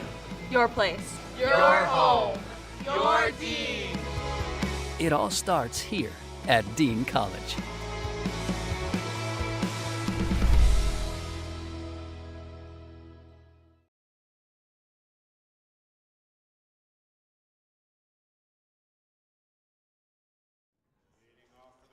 Island Cafe and Grill is proud sponsor of today's Game 1 of the CCBL playoffs. Island Cafe and Grill is located at 251 Ionock Road in Hyannis. Is a perfect spot for breakfast, lunch, and dinner. Stop by today and enjoy a delicious Caribbean dish or cocktail. Order online today at islandcafeandgrill.com.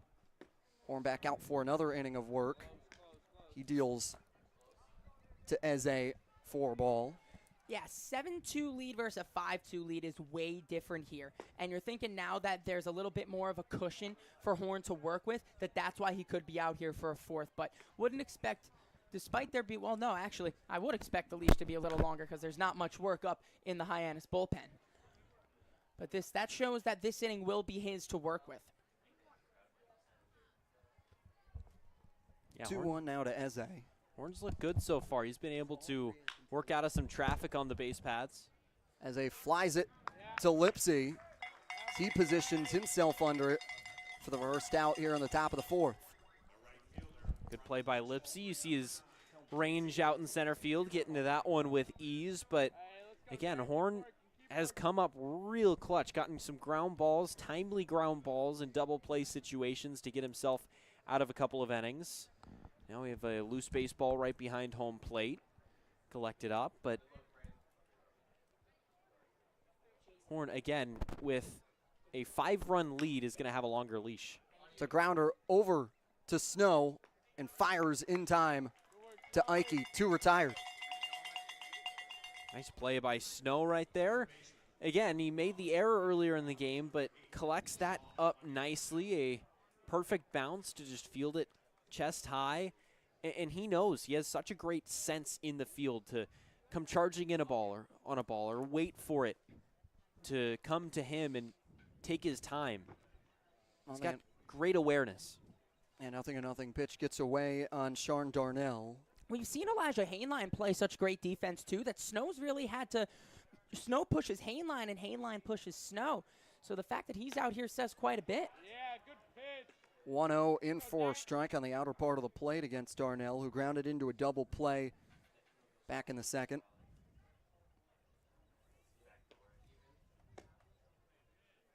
One at 81 miles an hour. Misses away 2-1. Just feels like everybody's hanging on every single pitch right now here in the playoffs. Darnell fouls it up by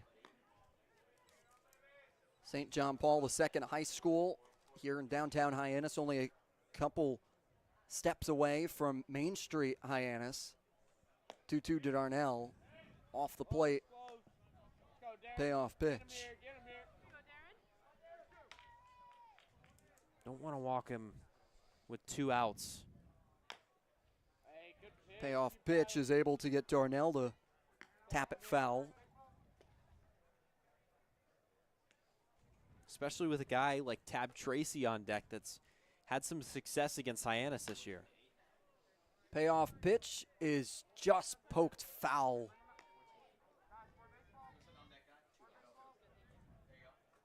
Sean Darnell keeping his at-bat alive here for the 8th pitch now to come from Horn. There you see Tracy.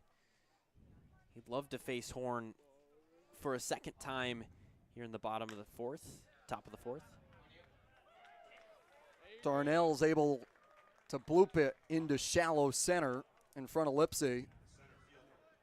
Now Tab Tracy now steps in to the box. Yeah, and that's a good pitch from Horn. He was just better piece of hitting from Darnell. It was kind of just throwing the bat at it, able to find some open grass on the outfield. And now it's Tracy who, again, has had success against Hyannis this year.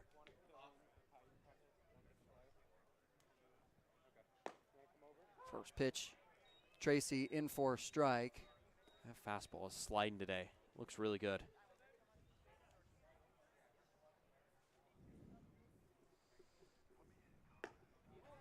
All one misses outside at 82. Barely hitting, missing the zone. Yeah, it's one of those 50-50 balls, but on one, grounded over to Snow. He fires to Ike. So 1, 2, 3, 4 inning for Darren Horn. Harbor Hawks trying to increase their lead. They lead by 5 here going into the bottom of the 4th on the Harbor Hawks Baseball Network.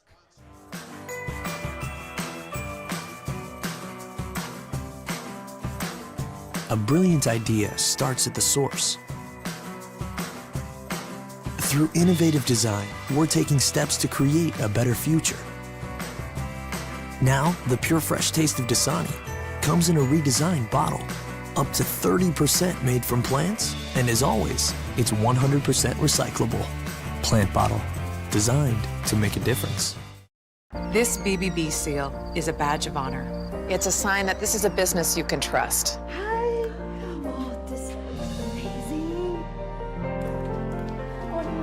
Each year, millions of people see the BBB seal on a door or a window or a website and breathe a little easier.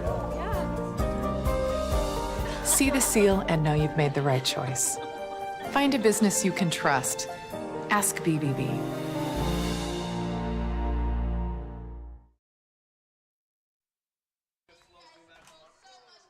Centerville Pie Company sponsors the pie eating contest. Mike Maynard, who if you have not read his feature story on the relationship between Cam Smith and host father Dan Johnson, it was a little bit about what Bria touched upon earlier in this game. Please do. It is a fabulous read. It encompasses who Dan Johnson is as a person and who Cam Smith as a person. I think it encapsulates them really well. yeah, and it kind of just goes to show that, you know, Dan Johnson, the team president, is asking all these people to host players, but he himself is hosting a player. So you have to know that he is not hypocritical. He's doing it himself.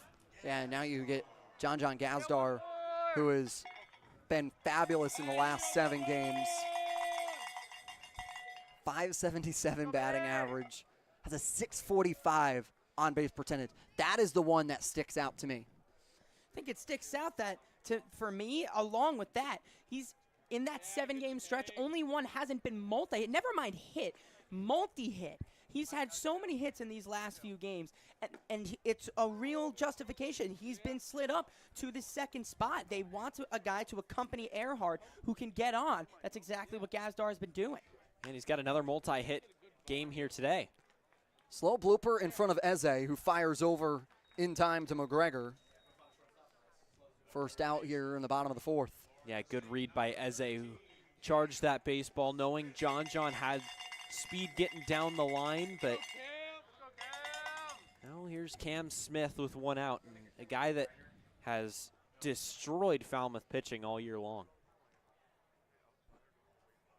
Cam Smith destroys that one, and that gets over the head of Shapiro.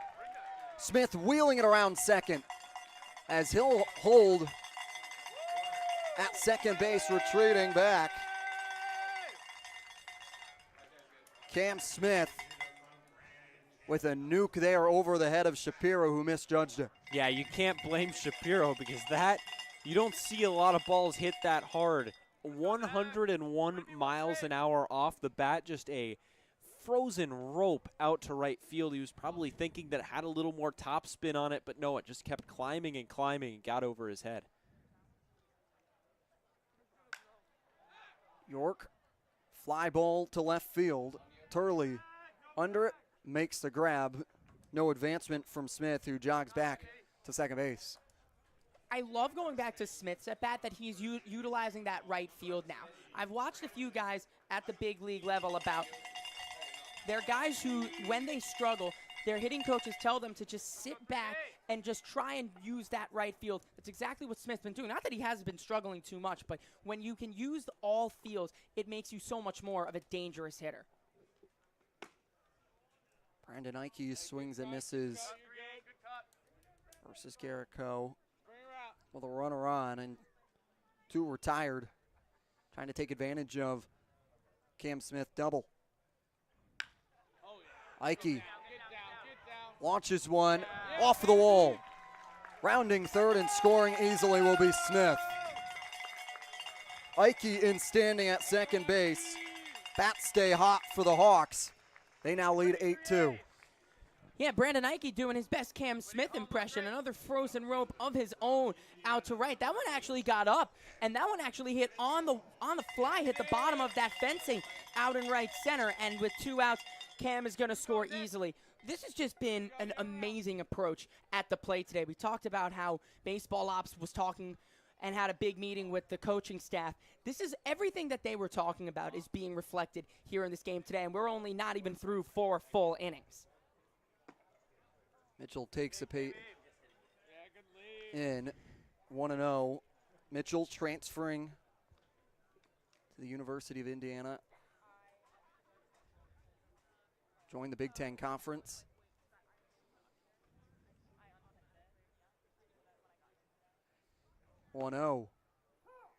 In for a strike on the outer part of the plate.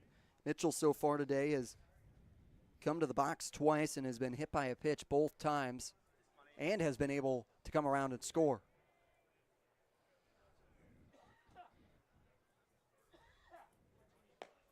Good lead. 1-1 off the plate, 2-1. Come on, Nick, right here.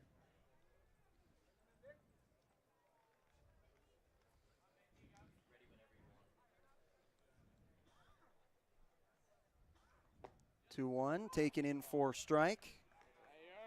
Even the count at 2 apiece here in the bottom of the fourth, as it's gone final between Bourne and Katuitt.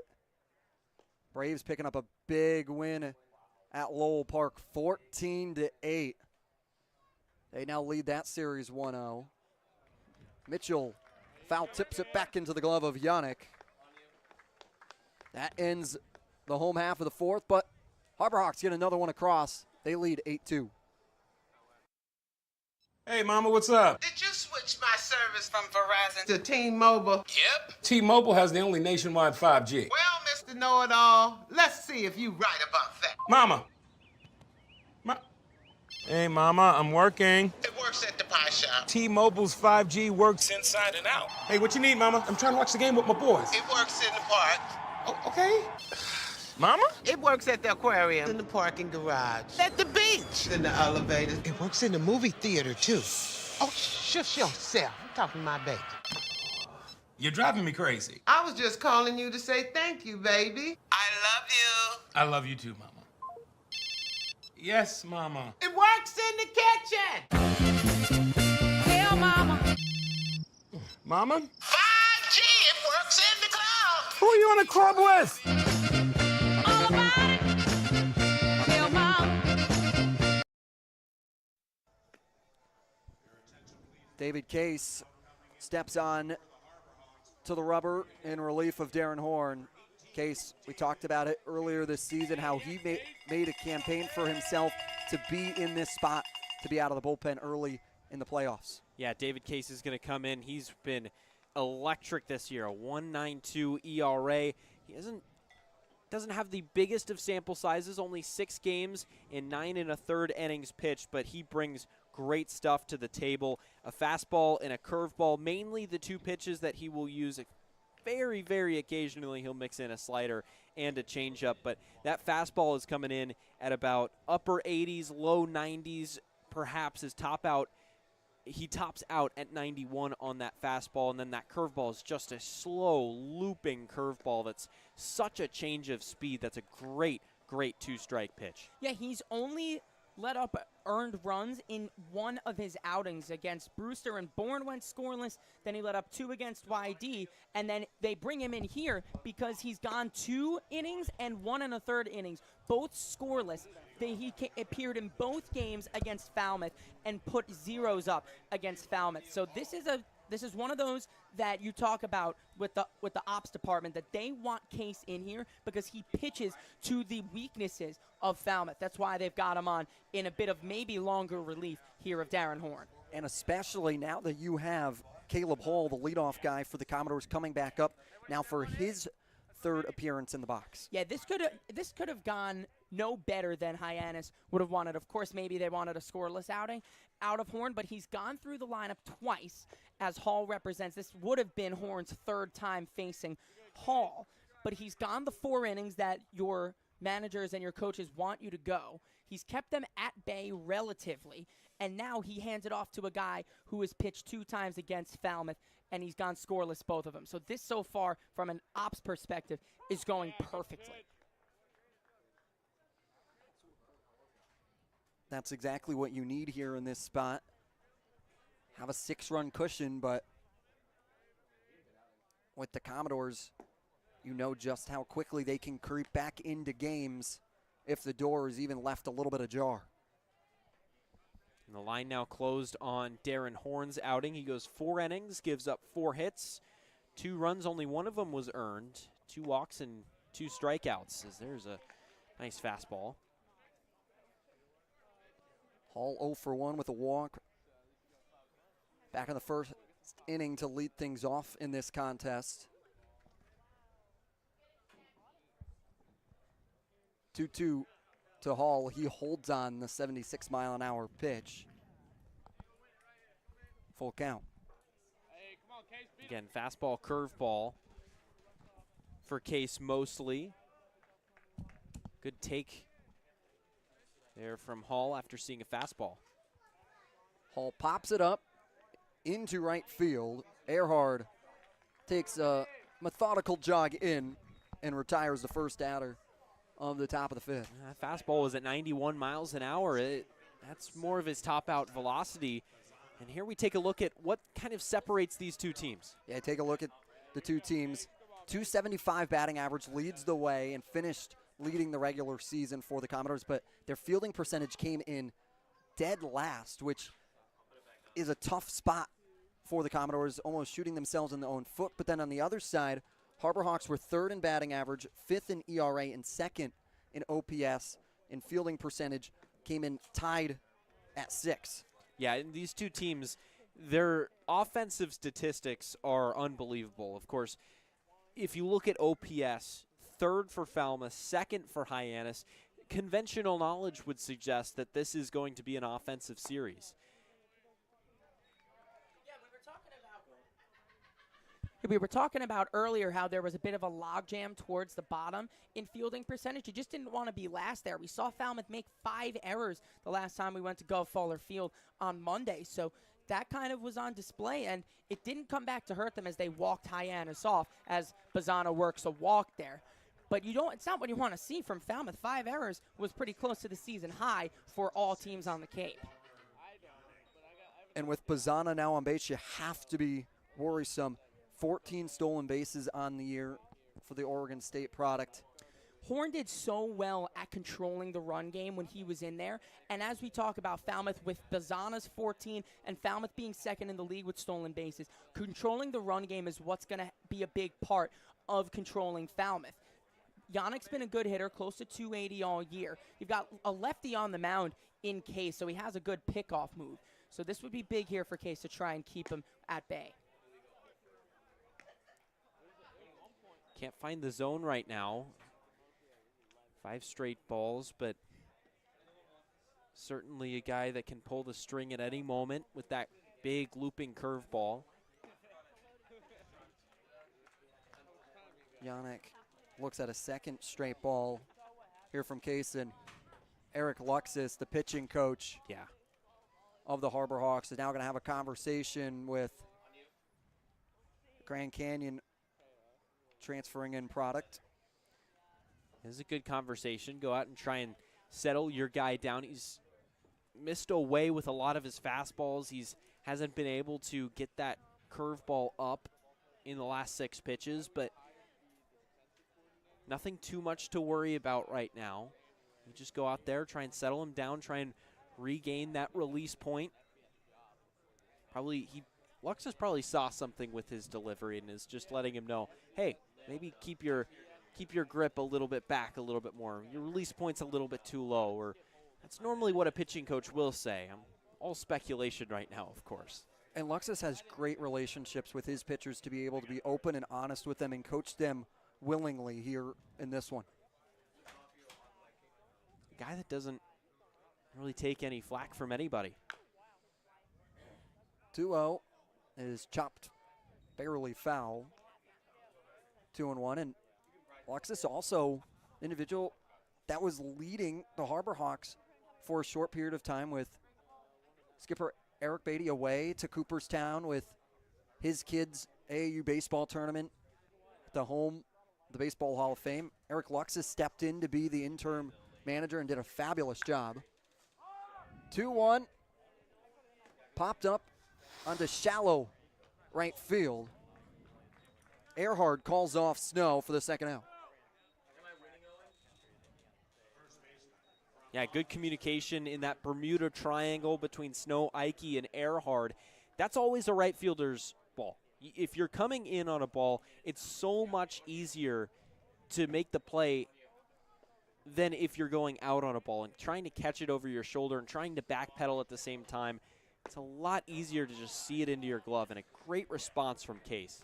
Exactly. Great response after throwing 6 straight balls. Comes back and pounds the zone with 2 in a row and gets really soft contact to retire Yannick. Now he's right back in it, getting ahead on McGregor. 0-1 is lined into right field. Bazzana will be moving to second, and McGregor stands aboard at first with a single. Good piece of hitting. Again, that wasn't particularly hit extremely. Actually, I take it back. 92 miles an hour off the bat. He just sat back on a curveball and a good approach to take that pitch that was down and in and line it into right field. Now Gavin Turley. There's always those balls that you see off the bat that are hit a lot harder than you think. Kind of look like soft line drives. 89 miles an hour goes by the swinging Turley. And we see those 3 infielders on the right side as Turley is a pull hitter. On the left side, beg your pardon. Thanks, Nick.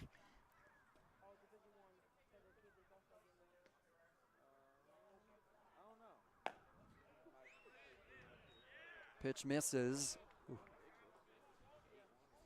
Take a look. You have Snow playing pretty close to that second base bag to hold on. Bazzana can't start playing on the lip of the infield dirt. Smith playing a little bit more of the traditional third base. 1-1 inside. Thompson keeps it in front of him. That's why Thompson's in there, to make those kinds of blocks. He has really nice lateral movement, and that he can't let that get by him. If it does, it takes the play at any base out of order. And keeps those runners at first and second. That's big, as now Case works to look to get back into the count. 2-1 to Turley. Popped up into right center field. Earhart is there to catch it. Commodores leave 2 on. Harbor Hawks leading 8-2. We all have obstacles, challenges at different points in life. I still push myself every single day, and the harder I push myself, the more I find myself drawn to wearing UFOs. The first time I put on a pair of UFOs, it was like someone released the pressure. It was so crazy. When you are recovered and can do more, that has a compounding effect on all aspects of your life. Stepping into a pair of UFOs, they're truly one of a kind. There's nothing like them. Best ever? Good question. Wait, why'd he sound like Dr. J in your head? I've always sounded like Dr. J in my head, which means Dr. J's outside voice sounds like my inside voice? Which Coke? The doc would know. He got the world to call him doctor without going to med school. There's only one best ever.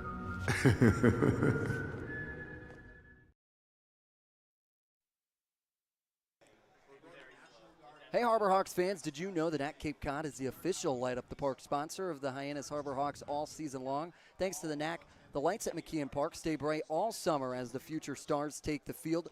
Visit thatcapecod.com to order online today. Lights are starting to come in as darkness starts to fall on McKeon Park on an absolutely gorgeous day here at McKeon Park. 73 degrees. It's part of a great weather that we saw to close out this regular season. Yeah, this weather has been perfect as of late. After the early season was really, really rainy, and you got those weather systems coming through, and then it got really, really hot. In the last couple of days, it's gotten to that mid-70s point, just like it is today, and not high humidity. Today is actually more humid than a lot of the days have been, 76% humidity, but a lot of fun. It just energizes you more getting out of bed and going outside when the weather is nice like this. It's almost been cold. It's getting chilly at nights. And it's no, you don't think so, Jacob Irons? Whew. Chilly is not the word I would use to describe. It's not cold. Has it been getting into the it's been a little chilly. I've had to put a sweatshirt on certain nights. Okay. I don't know, but I definitely think so. I definitely think so.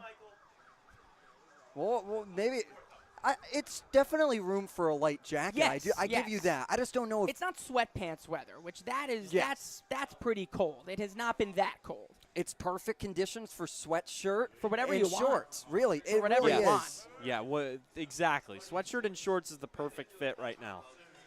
But also being the perfect fit for this Commodores team is Brian VR from West Orange, New Jersey, and Keystone College, who comes in relief to try and get his team back into this one in the first round of the Cape Cod Baseball League playoffs. Yeah, just recently picked up. Only appearance of the year was on August 1st, ending in a third against Harwich.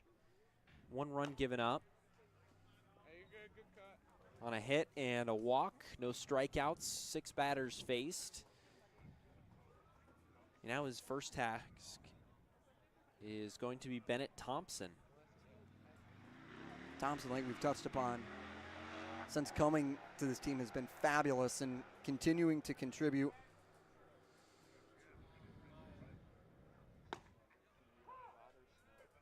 One in for strike.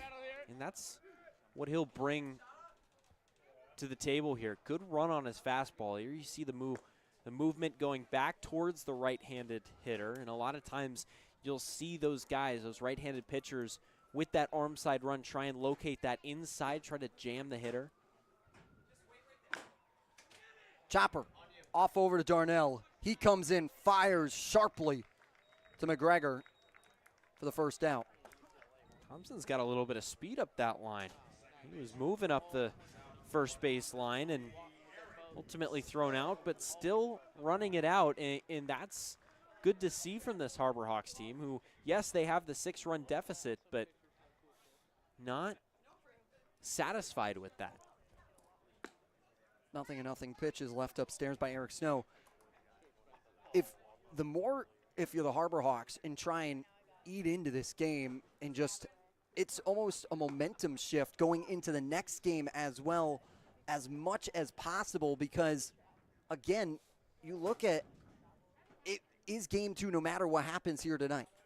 Yeah, another day is just it makes you forget about yesterday, but you just said it, Jacob, that it's going to be a statement with every single one of the runs that Hyannis scores that Falmouth doesn't. If they're held here, Falmouth, and Hyannis continues to pull out to a bigger and bigger lead, that's just going to put everybody on notice a little bit more, and that's only going to make Hyannis feed into themselves a little bit more, just keep their confidence going. No letting up here in the playoffs. Snow looks out of strike on the outer part of the plate. Last time He was up, launched a homer into the left field trees. Payoff delivery to Snow. It's pulled into foul territory down by the Commodores bullpen. Gregor gave it a look, but only took a couple of steps. And we're talking about this lead, 8-2 right now, not letting up. You think back to the Katuitt game earlier this year, the one Katuitt game that Hyannis was able to take from the Kettleers. Is good take from Eric Snow to draw the walk, but you have to remember that and think that that could happen to us at any point this year.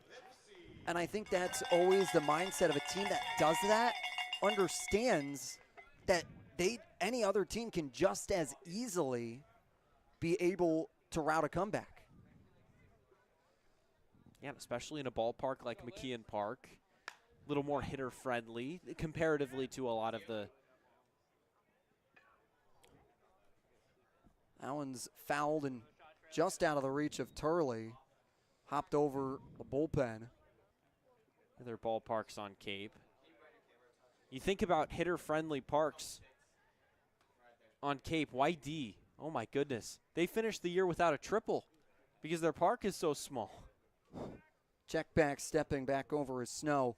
It is one of those parks that you look at and why you can see why Hunter Hines, nothing to discredit him. He has fabulous power, but you have that ballpark to play at every day. Foul ball again. Darnell gave it a look. Foul ball that just drops out of his reach. Decently sized foul territory here. Falmouth really utilizing it right now. In a lot of ballparks, those two fly balls that just happened right there would be out of play, but Falmouth had a shot at him. You have deep foul territory that allows for those pop-ups foul to be given a look by the corner infielders and anyone that can really give chase to it. 0-2 to Lipsy. Whew. Smoked foul, turning on it. 102 off the bat. Whew. Might be one of the harder hit baseballs he's had all year. Just a little bit out in front of the off-speed pitch. Wasn't able to keep that within play. Check back on Snow, who goes in standing again.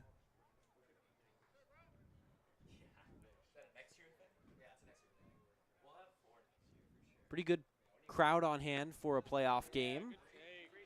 Ooh, good take from Lipsy. Yeah, crowds are a big part of this atmosphere here. They're the ones bringing the energy. You hear the cowbells from in front of us. The bigger, the more further you move on, the bigger the crowds are going to get, and the more that's going to feed into that home field advantage. We'll see it tomorrow at Gulf-Faller Field. 1-2 off of the glove. Lipsy's speed gets away. It's an errant throw. Snow moving to second. They're going to wheel him around third to score. The throw will not go home. Harbor Hawks strike for more on the errant throw.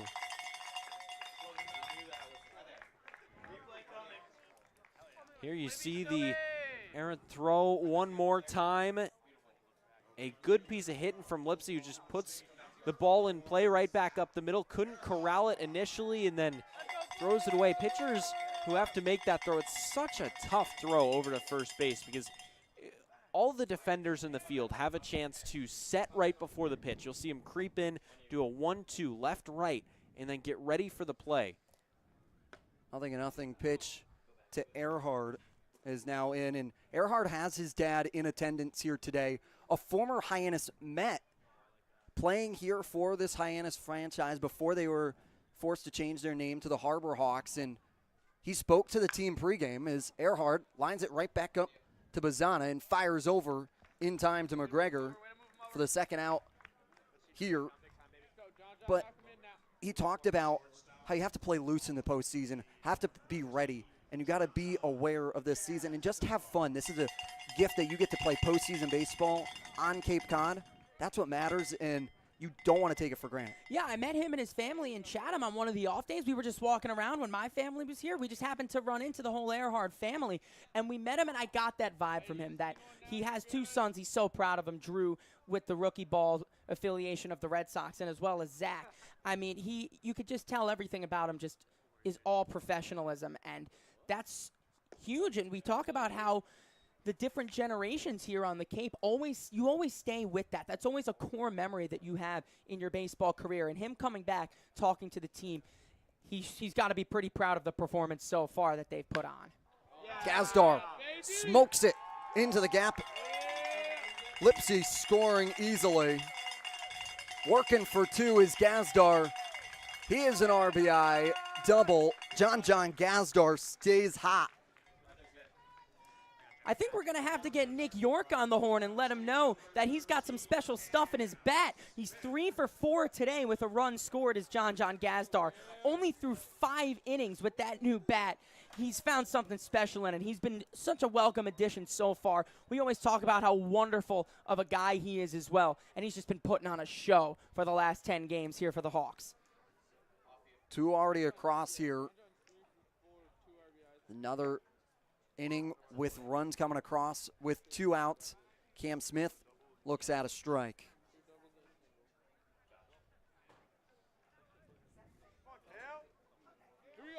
Pair of doubles on the day for Gazdar. 0-1 is pulled foul by Smith. 0-2, he's behind in the count. Gazdar setting the table for Smith was such a good lineup move today because you're almost guaranteed him getting on base. We talked about his on-base percentage coming into the day, and bringing that up with Cam Smith due up next. You want to extend the innings to get him up all the time. It's been real good work from him today so far for that. As Smith went around, says Dave Martinez, the home plate umpire. But Harbor Hawks strike for 2 more. We're going to the 6th. Hyannis leading 10-2. Retirement strategies come in all shapes and sizes. Chip on the shoulder, that started at a very, very young age. People's expectations are, they're cool, they're fun, but mine are bigger.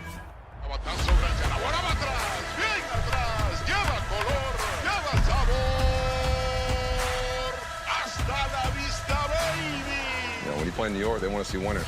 It doesn't matter if it's a Monday or a Friday or a Saturday. You got to come with it, or those fans will let you know. Pick one thing from me, pick one other thing from another player, make it your own. You turn to who you want to be. What motivates me is the unknown. You know, how good can I be? You get away from the lights, you get away from the camera. Mientras más presente yo esté en la caja de batería, más éxito tengo. Man, how can you not keep it fun, man? This is a kid's game. If you could go back and tell 10-year-old Francisco one thing, what would it be? Be a bad mother.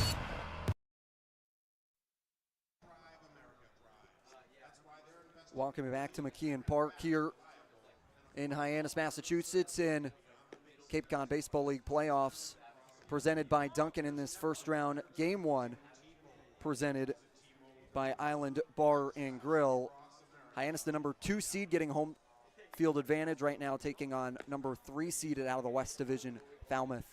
And this has been a real statement so far from Hyannis. They've put up 10 runs in 6 innings on only 6 hits. They've been working the counts really well. They've worked walks. They've gotten hit by pitches and used those hit by pitches to their advantage. And then on the other side, Darren Horn gives a really strong 4 innings, only 4 hits, 1 earned run. And now David Case comes out for another inning of work. Looked good in bouncing back after letting up a hit, after letting up 6 straight balls last inning. Comes back, pounds the zone, and gets out of another clean inning. As Ale takes the ball, first pitch he sees, his 3rd at-bat of the day. 1-0 is sniggered by Thompson away. 2-0. We're going to look at Darren Horn's performance today and talk about when he let those runners on. We're going to talk about the timely pitching. He buckles down, induces ground balls. He got 2 huge ground ball double plays today. He almost had 3. One of them did not result. The turn wasn't made. But the next batter after McGregor didn't, he gets Gavin Turley in a hard ground ball to Cam Smith. Turns his 2nd double play to get him out of big trouble again. 3-0 pitch to come.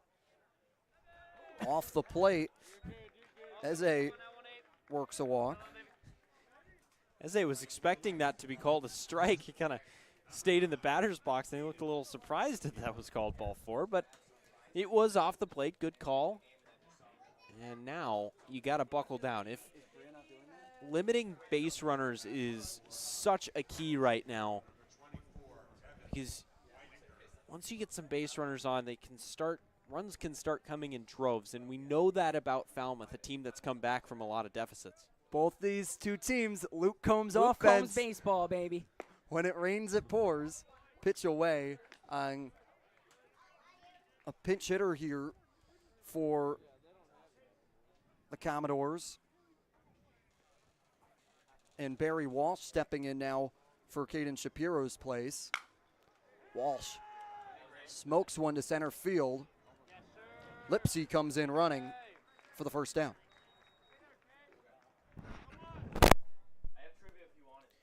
Yeah, Walsh, a guy, comes in, good contact hitter, but can't get the job done. And Lipsy, again, in center field, we see the range from him. He's such a versatile player, good contact hitter, can work counts, but also in the outfield, a ton of range and a pretty good arm as well.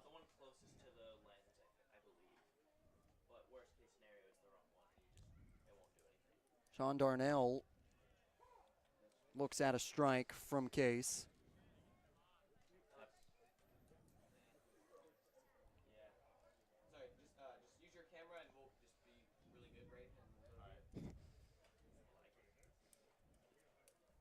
Case delivers the 0-1 breaking ball of 79 miles an hour off the plate. Moving the count to 1-1 against Darnell. Grounded into a double play back in the second. Singled in the fourth.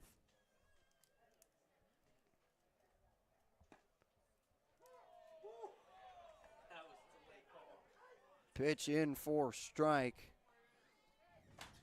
Called by Dave Martinez. Commodore dugout not liking that one. Hasn't been a ton of disagreements with Dave Martinez today. 1-2, 91 miles an hour. Off the plate, 2-2. Martinez has done a good job. We talked about him coming into this game. Very solid umpire, consistent zone. 2-2, light tapper. Back up to Case. He throws it into center field. Lipsy's there to provide backup coverage. Eze moves to third. Runners on the corners. So much of this game is about rhythm when you're in your stances, and then when you're right there, if you're David Case. He turns around expecting there to be somebody at second base, but because of the way they were positioned in the field there, both Snow and Gazdar were breaking late to the bag, so he has to double pump, and on that second pump, he comes down and spikes it, throws it into center field. And that's no fault of the defense. It's just that's where they were positioned. That's no fault on Gazdar or Snow. That's just the reality is that they were both a little further and the ball came back to Case pretty fast, and that's just how it happens sometimes. Runners on the corners for Tab Tracy. Case fires in for another strike. Case's velocity is up a bit today. Normally his fastball is averaging around 88.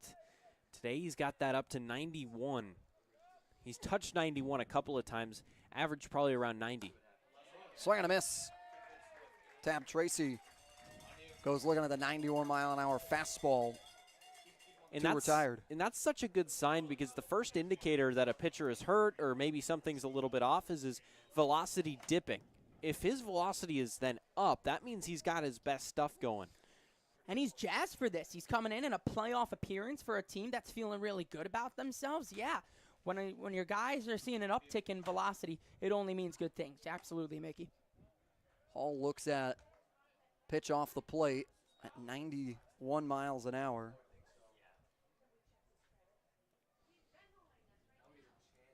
Now runners at the corners. You got that force out at second. Good curveball. 77 miles an hour.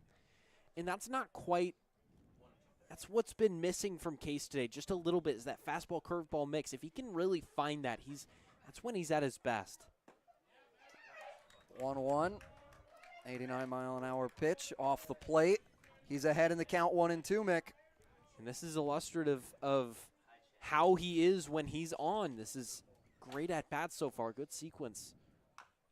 1-2. Lightly tapped foul. It's another good one. Curveball low in the zone. Yeah, you have to credit Hall there for just getting the bat onto that because that ball's disappearing on his back foot. He has to be out in front just to stave that off and keep himself alive.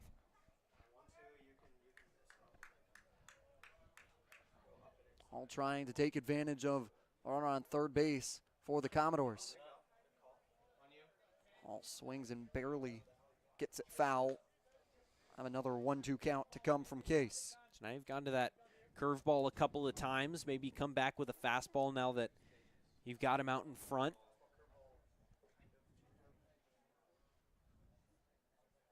Now the sixth pitch of this at-bat. The 1-2 count. Hall barely holds on to it as he gingerly walks out of the box.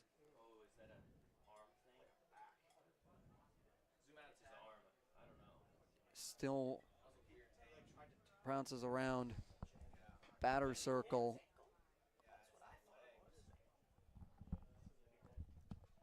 Looks like he rolled in on his ankle. The athletic training staff for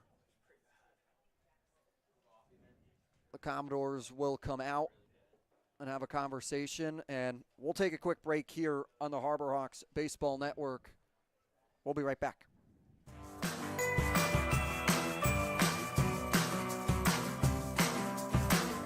A brilliant idea starts at the source. Through innovative design, we're taking steps to create a better future. Now, the pure fresh taste of Dasani comes in a redesigned bottle, up to 30% made from plants, and as always, it's 100% recyclable. Plant bottle, designed to make a difference. This BBB seal is a badge of honor. It's a sign that this is a business you can trust.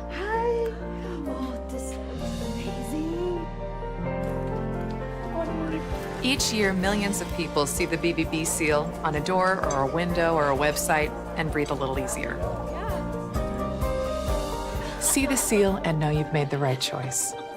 Find a business you can trust. Ask BBB. Does not fit all when it comes to reaching your retirement goals. And considering all your options may be, well, more than you want to think about. So whether you're looking to retire or already living in retirement, you need a strategy tailor-made for you. Fairway Financial can create a personal retirement strategy just for you, designed to take care of you and your loved ones. Call us today at 508-398-3337. Your future begins at Dean College. Make a difference. Leave your mark. Break the mold. Be a leader. Achieve unimagined heights. Believe in yourself. Make lifelong friends. This is your time. Your place. Your home. Your Dean. It all starts here at Dean College.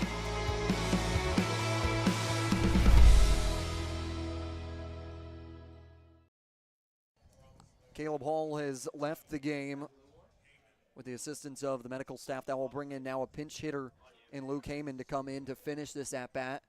And a locked at 2 count, 2 balls, 2 strikes.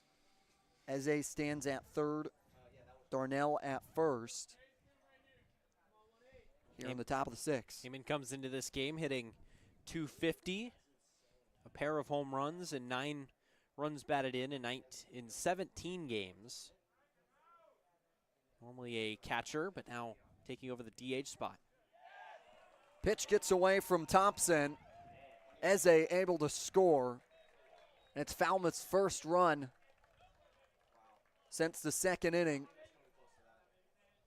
Cutting into the Harbor Hawks lead. They now only lead by 7. Only 7. Any run at this point, especially there is... Yeah. Any run that you can get across, especially for late in game situations, is huge. Pitch inside to Heyman. It will clip him. He's able to get aboard. Dugout's loving it. He's able to come in and do his job even with the 2-2 count. I give you a little bit of flack for that, Jacob, but it is true. If you get some base runners on and here, if you can even get 1 or 2 more in this inning, you're feeling good. You just chip away a little bit if you're Falmouth, and that's a scary situation. Now you got one of your best hitters at the plate. Pitch that gets away from Thompson again. Now both runners advancing 90 feet, 2 in scoring position.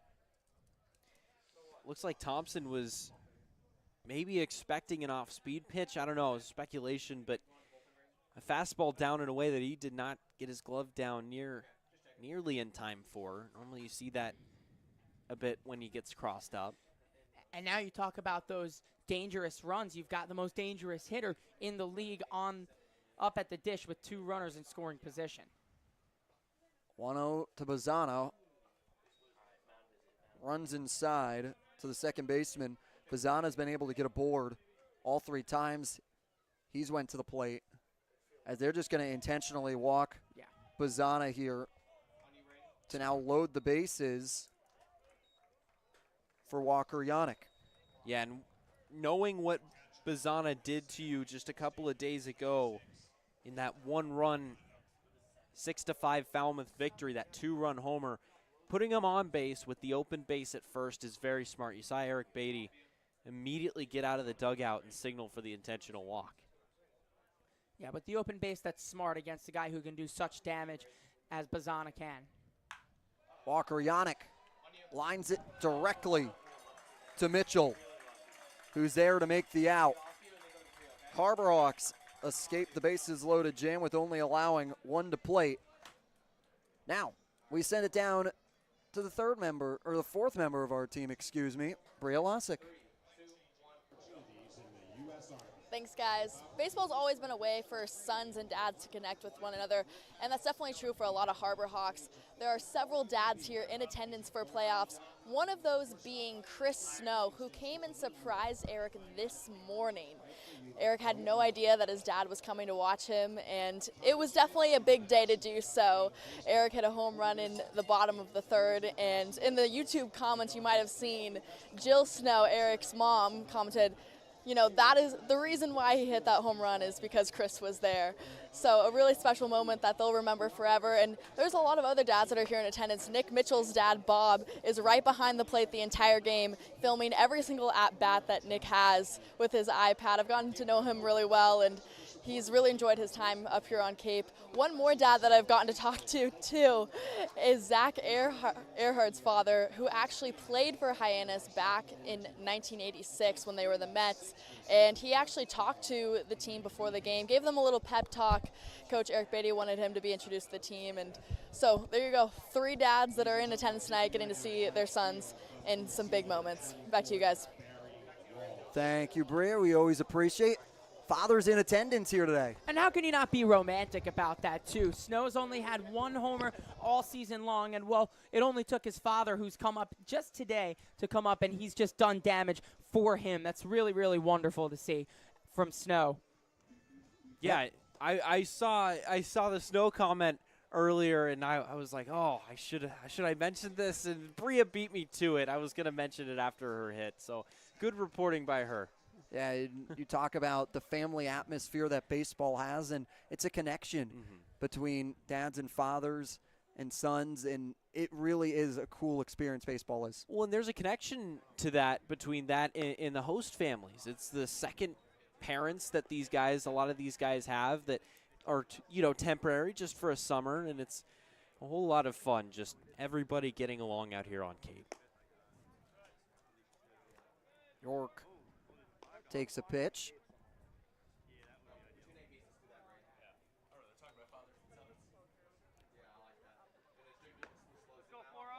(2-0) runs inside. Little kids in attendance with their dads here at the park as well. 2-0 to York is popped up into the netting. My own dad's in attendance here today. Think your dad is your dad my here? Folks are in attendance. Yep. Hope my parents are listening. 2-1. Well, get off the glove of Turley. It trickles around off of the glove, and it went into the leather And at the last second, squirts out. York's able to get aboard. Yeah, it would have been a tough play for Turley, who's charging in full sprint. And it was hit decently hard by York. As here you see it one more time. He just kind of short gloves it, maybe sticks his glove out a little bit too far, hits off his wrist, and that had some crazy spin on it. Maybe a little bit of backspin that just hung up a little bit too long for him. Ruled an official error on Turley.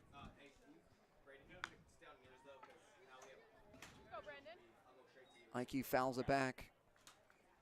1-1.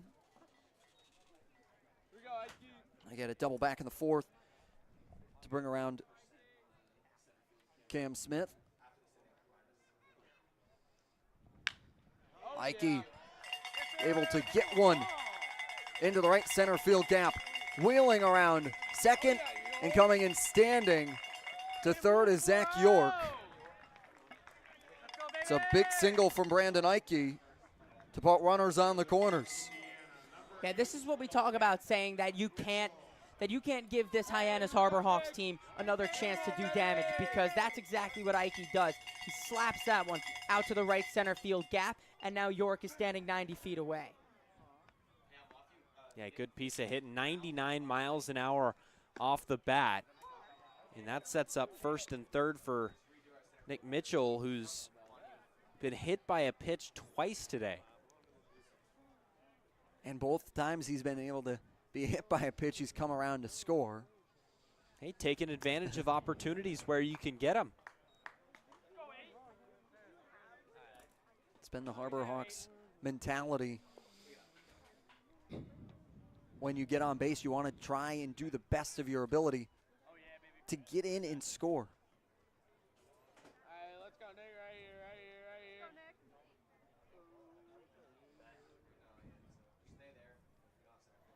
1-1 is poked into left field and fair. York will come sauntering in to score. Hit parade continues to come for the Harbor Hawks. And again, this is a ball that isn't hit particularly hard, but it just finds some outfield grass down the left field line. And Cardiac Hawks looks like they have entered hibernation tonight and will look to come out tomorrow perhaps. Yeah, that one's for you, Dad. He has his dad in attendance underneath watching from behind the backstop. And that we don't see Mitchell utilize that opposite field too much. Great piece of hitting from Mitchell to stay back on that and just take it back where it came from, just slap it to the opposite field.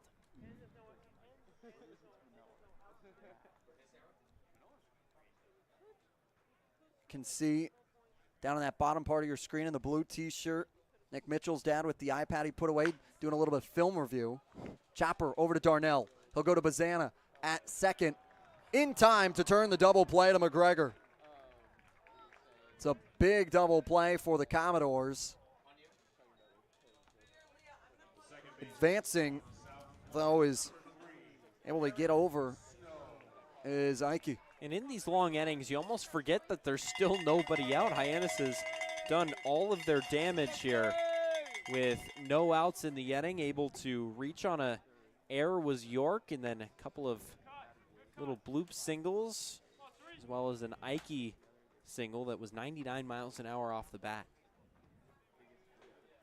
Talked about the Falmouth Commodores being last in defense in the league, but that was a really nice turn there by the defense. Bazana needed those quick hands, and he really fired on so fast. Good transfer out of the glove from him to be able to get Thompson by a step. Still fouls it up and out of play. It's behind in the count, 0-2.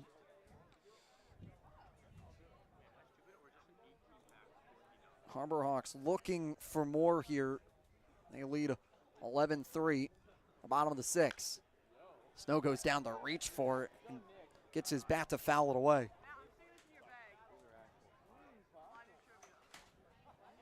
Snow's walked twice and hit a home run, and including the home run, of course, he scored all 3 times in all 3 plate appearances. 0-2. Pitch missing the zone. 1-2. Snow, a guy that brings a ton of value to this team in playing shortstop and second base. 1-2. Upstairs, now 2-2. And he plays them well. He's a good double play partner. Platooned him, Hyannis has platooned him at short, making spot starts for when Gazdar has a night off. Snow lines it right back up the middle. Ike comes in to score. It's an RBI single for Eric Snow.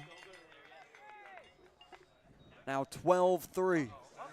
I mean, 3 runs, and now he's got a few batted in too. He's been involved in all 4. He's been involved in runs in all 4 of his at-bats. No more Snow, guys. It's becoming a blizzard out here. Eric Snow making his mark felt on this game.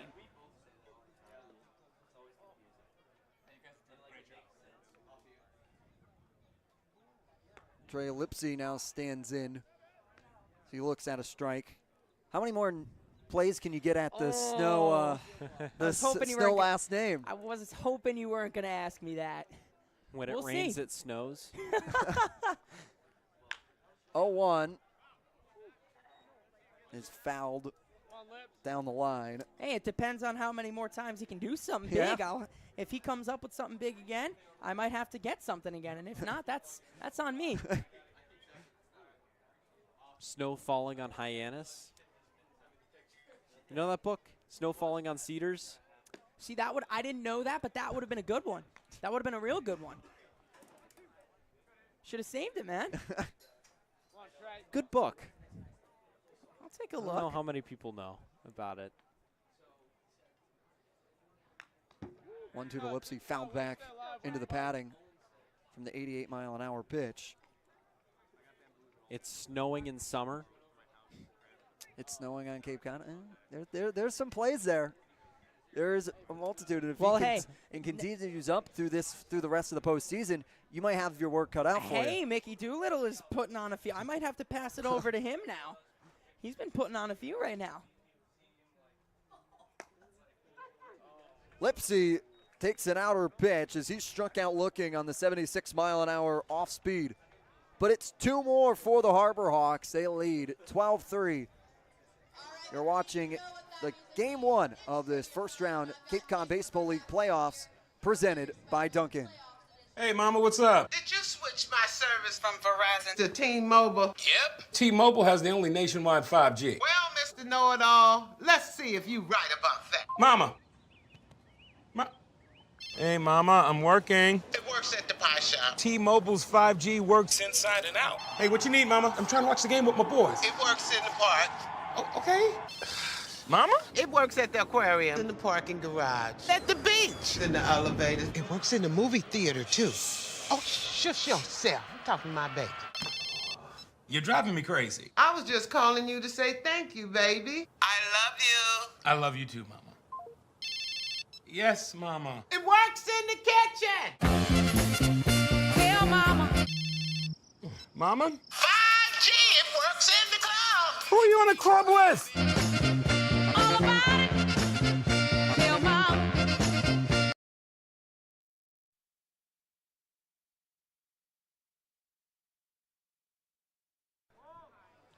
The wait is almost over. Floor & Decor is coming to Hyannis on September 28th. Get ready for unbelievable everyday low prices on tile, wood, stone, laminate, vinyl, installation materials, and more. Our high-quality selection can't be beat, so mark your calendars for September 28th for Floor & Decor's grand opening in Hyannis.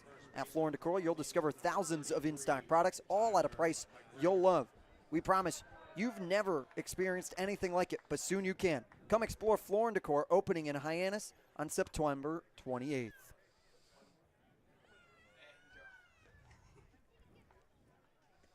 12-3, Hyannis leading here into the top of the 7th. How about that box score, though? Every single inning there's been a run put on the board. And even if you just put 1 run on the board for every inning, it's 9, but they're really pouring it on. Oh, someone's been tossed from the first base side. Don't know who it was. As Dave Martinez, the home plate umpire, has I think, ejected Mike Landry, the pitching coach, from this game for Falmouth. He's still giving himself a piece of the mind to Dave Martinez. And now he has to vacate the dugout.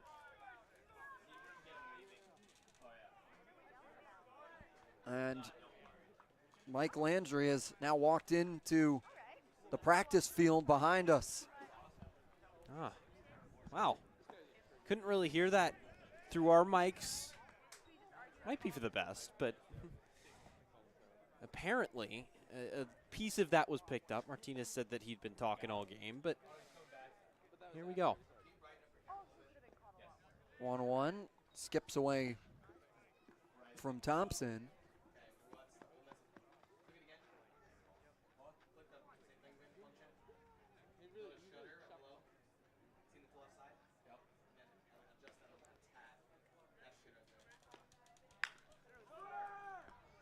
Turned on quickly.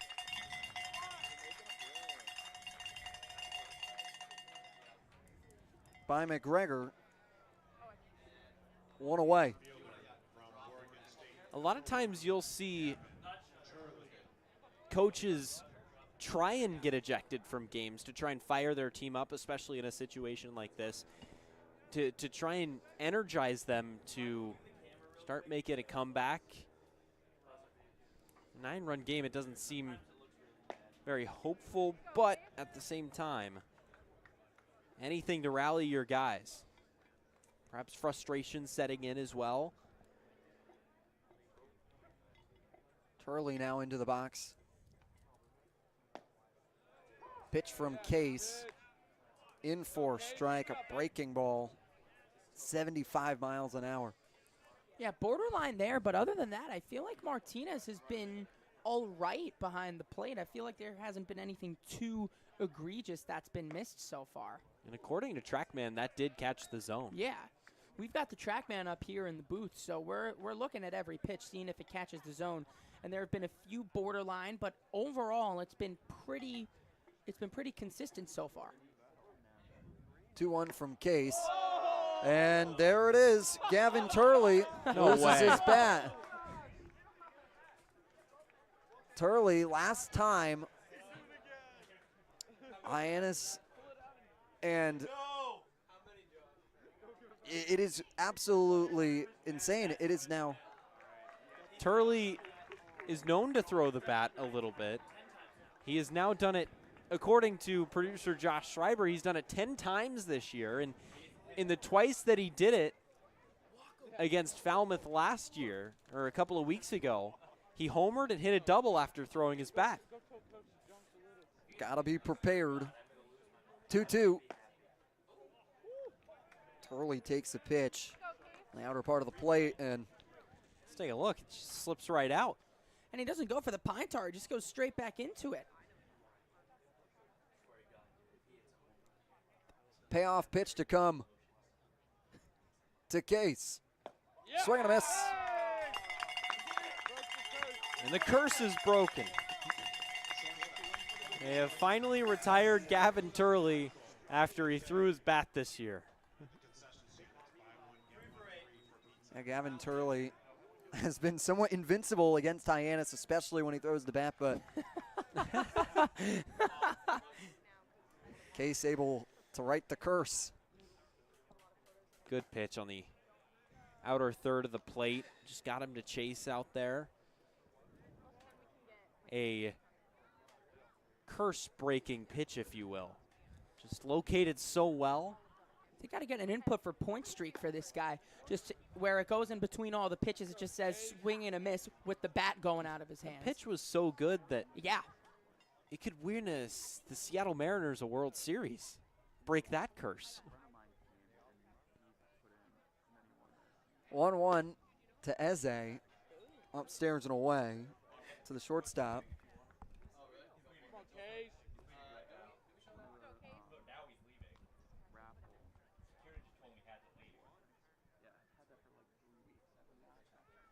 Yeah, 2-1 in for strike on Eze. we just saw the ejected party departs the dugout. Now the 2-2 to Eze is swung on and missed. David Case works a 1-2-3 inning. And the top of the 7th, it's time to stretch. Harbor Hawks stretching with a comfortable lead. They lead 12-3 here on the Harbor Hawks Baseball Network. Game 1 is brought to you by Island Bar and Grill.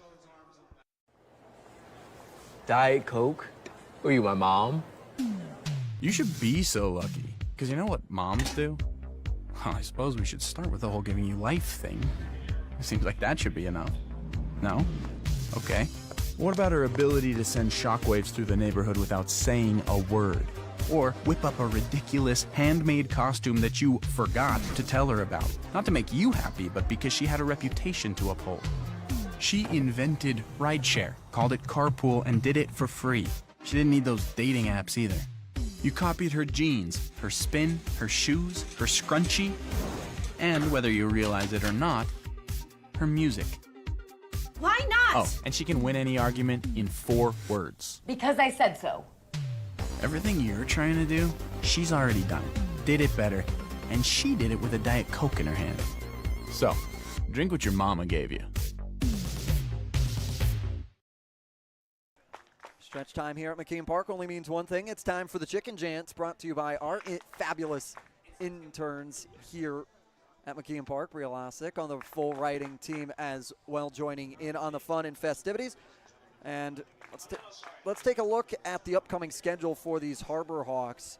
They'll play at Falmouth tomorrow at a 6 o'clock first pitch at Gov Fuller Field. Then Sunday is an if necessary, if the record holds at the current moment, and Falmouth wins tomorrow, they would play then if necessary here on Sunday, and then ultimately the winner of this game would then go on to play the winner of Bourne and Katuitt in the second series and ultimately the West Division Finals. Yeah, a couple of blowouts going on right now, especially with Bourne blowing out Katuitt today, and then we'll get to that a little bit later. But again, that game tomorrow is going to be so big, and to see if we end up playing another game back here at McKean Park, you know, whether Falmouth ends up coming back or whether Hyannis ends up holding this 9-run lead, but it's going to be a fun playoffs. I mean, clearly this has been a playoff for offense so far. We've got the 12-3 game here. We have Bourne blowing out Katuitt, Brewster as well.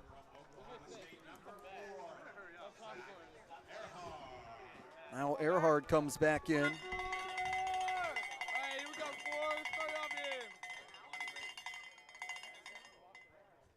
Now back to the top of the lineup for these Harbor Hawks. Cowbells still surging here at McKean Park. Yeah, Earhart's looked good today so far, reaching on a fielder's choice, but also walking. Scored 2 runs, has hit the ball hard a couple of times. Pitch gets away from Yannick.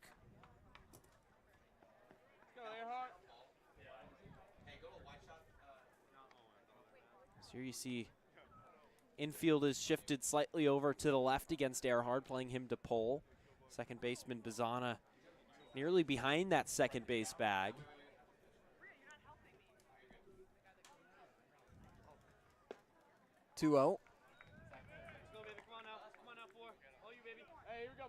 At 90 miles an hour finds the zone.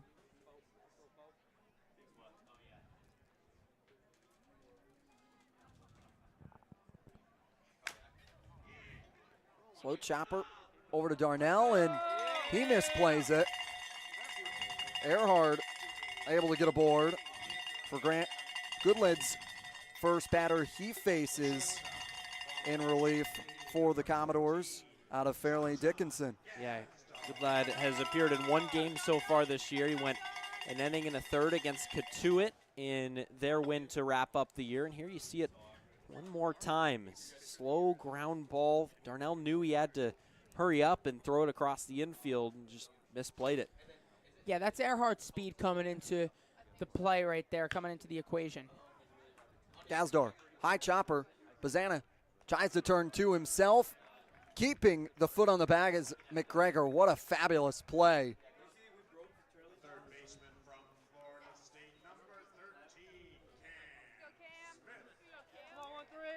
Now 2 retired here. The bottom of the 7th. And they're going to rule the Earhard play a hit to the left side of the infield. And oh, look out. Smith hitting the deck there.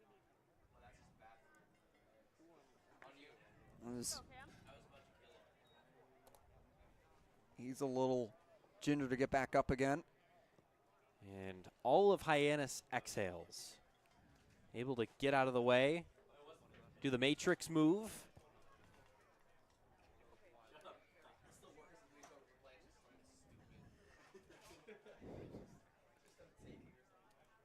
One 0 from Good Lad to Smith.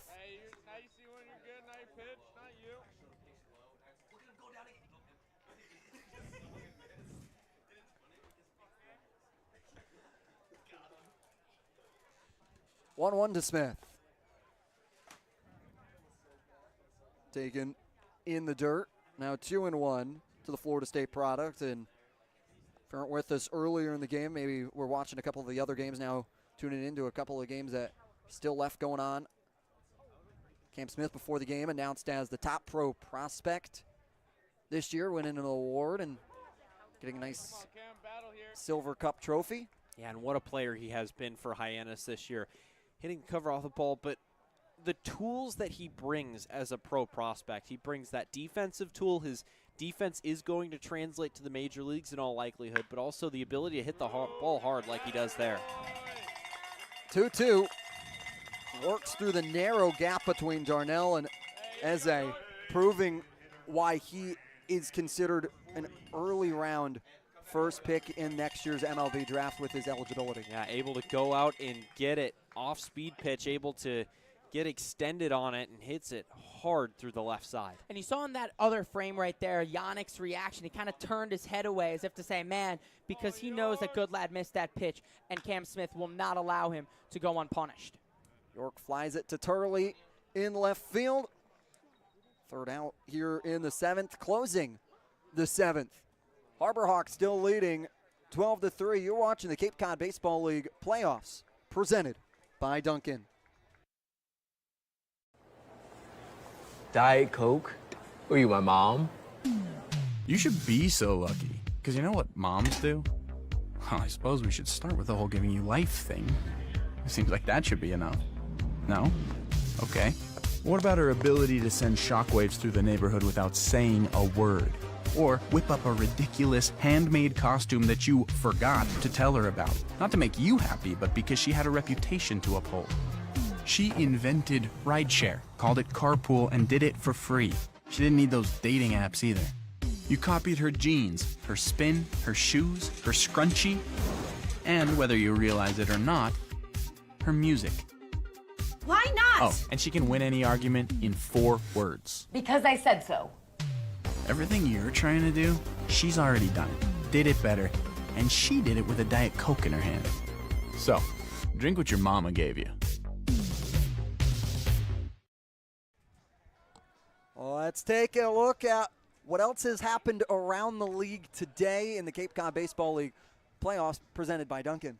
Yeah, a lot of runs all around the league. Born over Cotuit. Oh my goodness, 14-8 at Lowell Park in Cotuit. That is just an unbelievable result. Also, Brewster and YD are final, 18-7. And also in the bottom of the 7th, you switch pace and you don't get as many runs. It's 1-0 in the 7th inning between Harwich and Orleans, and of course you have this game going on right here. That's a little bit of an interesting score. Orleans was a heavy favorite to come out of that East Division and almost go through Harwich, that came through limping a little bit. Quick one is chopped over to Gazdar. He fires in time. Barry Walsh retired for the 2nd time today. Yeah, we've been talking earlier about Orleans, as there you see Gazdar after another nice play, that if Harwich could somehow take them down, they go back to White House Field tomorrow. If they can go back there with a win and take Orleans down, it all of a sudden turns into anybody's division out in the East. That could get a really fun really fast. You felt like Orleans was the hottest team coming into the playoffs, and suddenly, if Harwich, if that score holds, it's just a huge development, even if they can't get out. Even if Orleans is able to come back and get out in 3 games and win that series, then their pitching staff is decimated a little bit. But at the same time, a lot can happen in 2 innings as they're only in the 7th. Especially when it's only a 1-run game on top of it. Yep.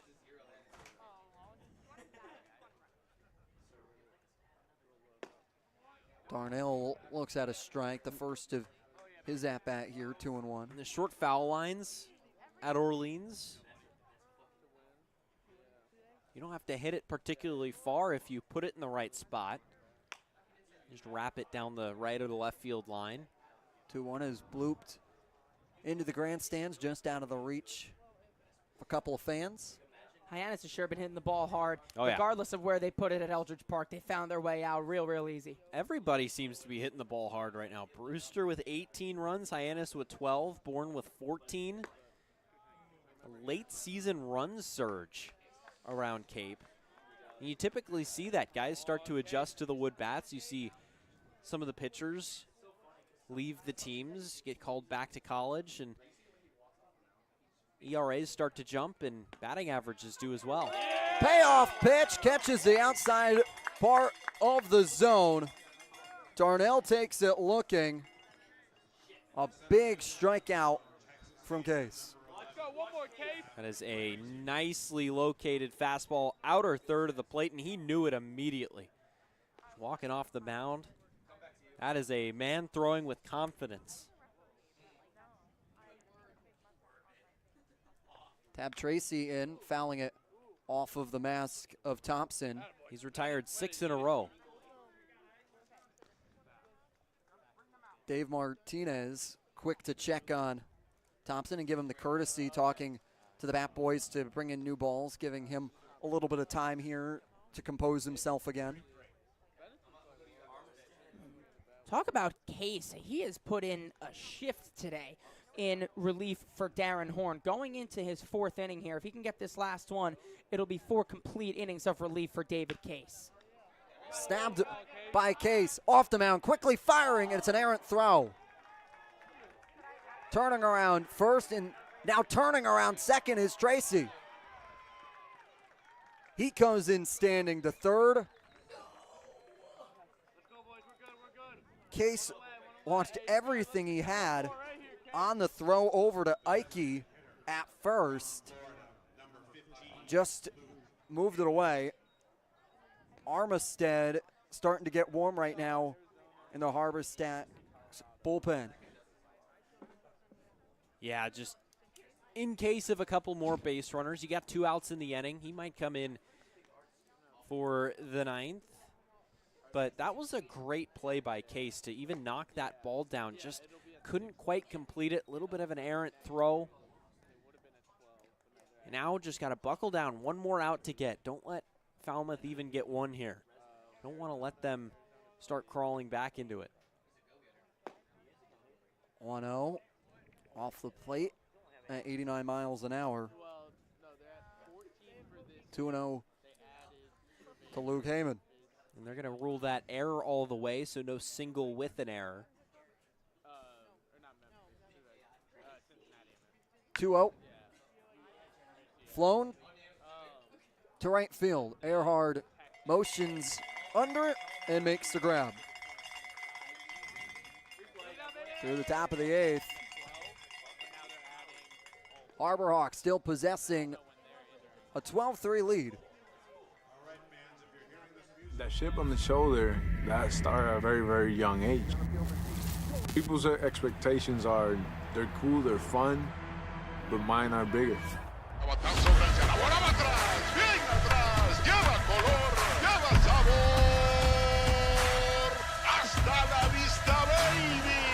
you play in New York, they want to see winners. It doesn't matter if it's a Monday or a Friday or a Saturday. You got to come with it, or those fans will let you know. Pick one thing from me, pick one other thing from another player, make it your own, determine to who you want to be. What motivates me is the unknown. You know, how good can I be? You get away from the lights, you get away from the camera. Mientras más presente yo esté en la caja de batería, más éxito tengo. Man, how can you not keep it fun, man? This is a kid's game. If you could go back and tell 10-year-old Francisco one thing, what would it be? You're a bad mother. Good doggos in attendance here at McKeon Park, witnessing Harbor Hawks smackdown right now as it stands, 12-3 here in the bottom of the 8th. A couple of dogs lining the third base line today. A couple of familiar faces with the dogs in attendance, and goes to show fans of all kind, Harbor Hawks fans of all kind, welcome here at McKeon Park. Quite a few dogs in that third base dugout as well. Harbor Hawks have come out absolutely firing today. No, 12 runs on 11 hits, but those 11 hits have been all so timely. It's been real good work today from Hyannis. They've got one more chance to do it here in the bottom of the 8th. It's been timely wordplay from our own Michael Kirsting today as well. He's on fire. Mid-season form. We're at the end of the season, Michael. What's that? We're at the end of the season. Yeah, well, I'm in mid-season form. There you go. Pinch hitting here is Elijah Hainline.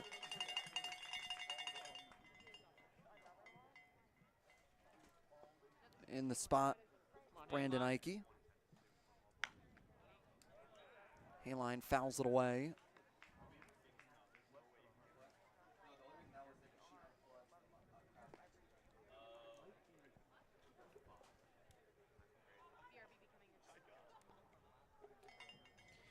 And with this switch, you get a little bit more defense in the game.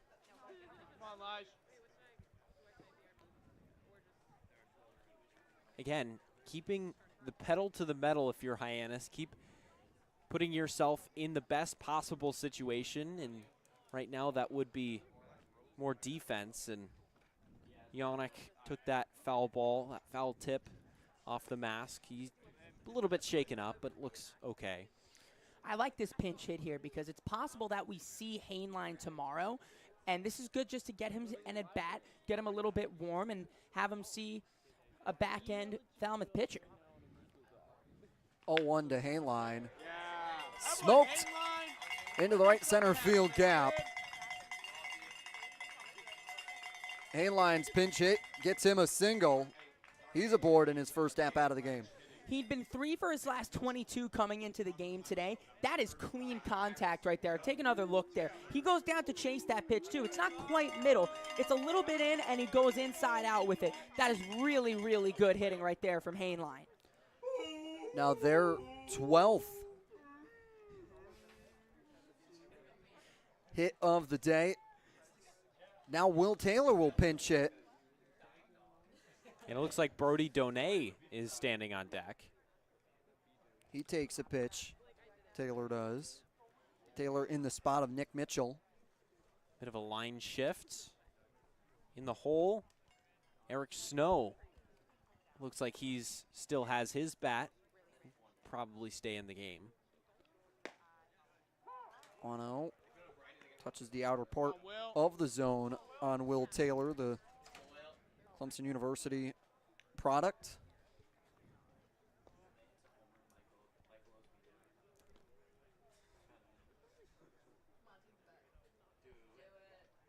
Oh. 1-1.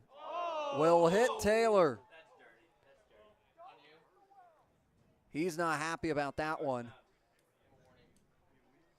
as he will jog down now.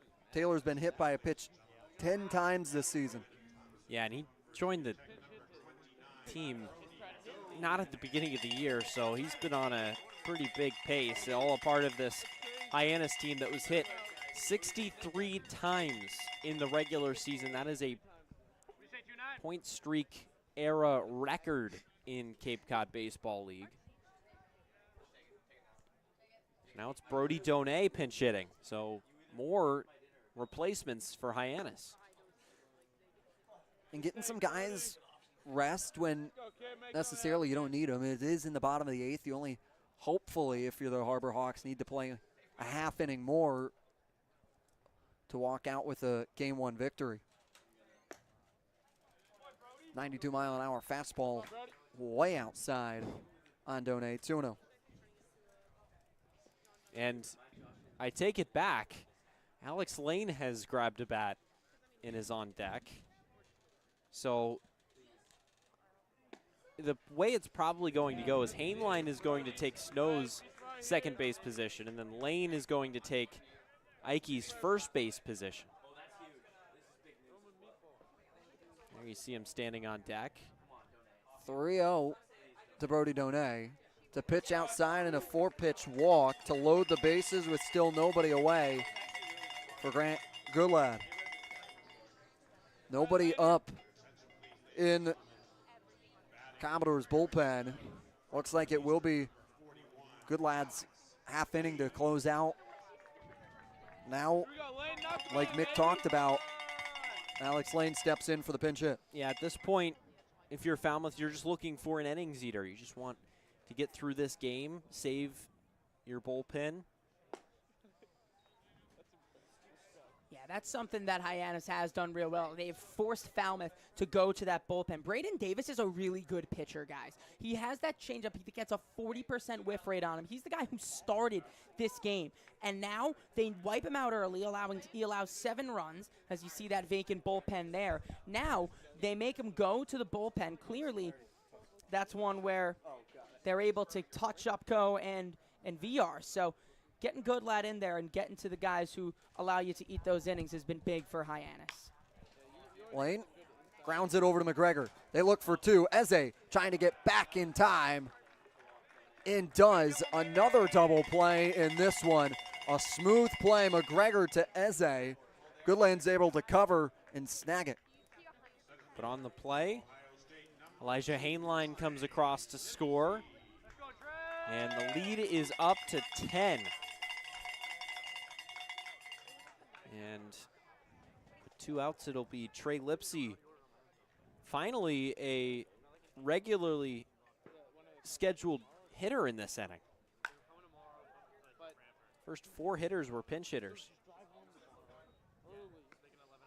Lipsy fouls it. Foul.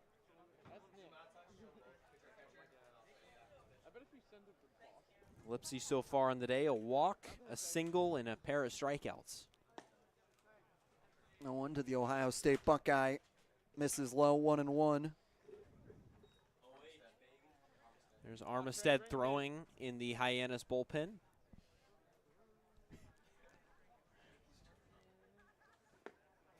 Lipsy out in front.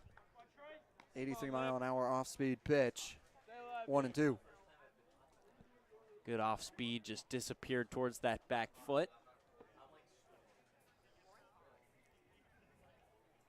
And hey, with bases loaded, nobody's out. Only allowing a single run to cross, that'd be a win. 1-2. Popped up foul and out of play over by the Porta Potties here at McKeon Park. Yeah, Lipsy has been a tough out, too. He's been retired twice today, but he's walked and singled as well. He scored in that trip around first in the 5th. Talked about that YD game where he seemed to have really turned a corner. He's used that hot momentum to take him all the way into the playoffs. 1-2 to Lipsy. Misses away into the other batter's box. 2-2 with still a Will Taylor standing at third base. Harbor Hawks leading by 10 here.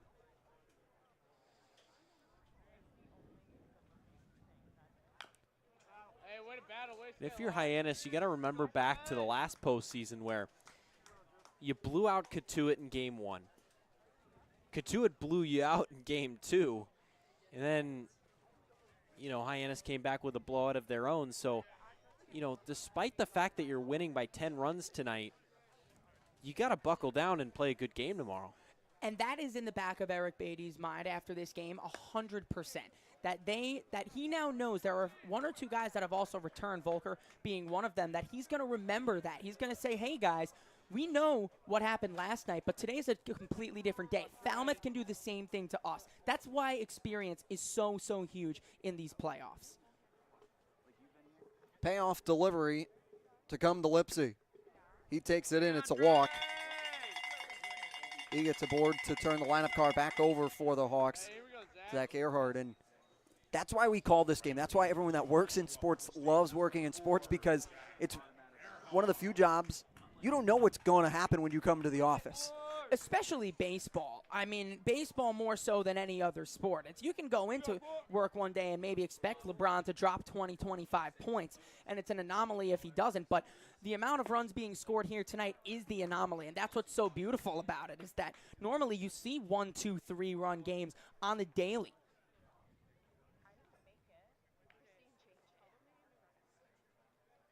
Good lad. Trying to get out of this half inning.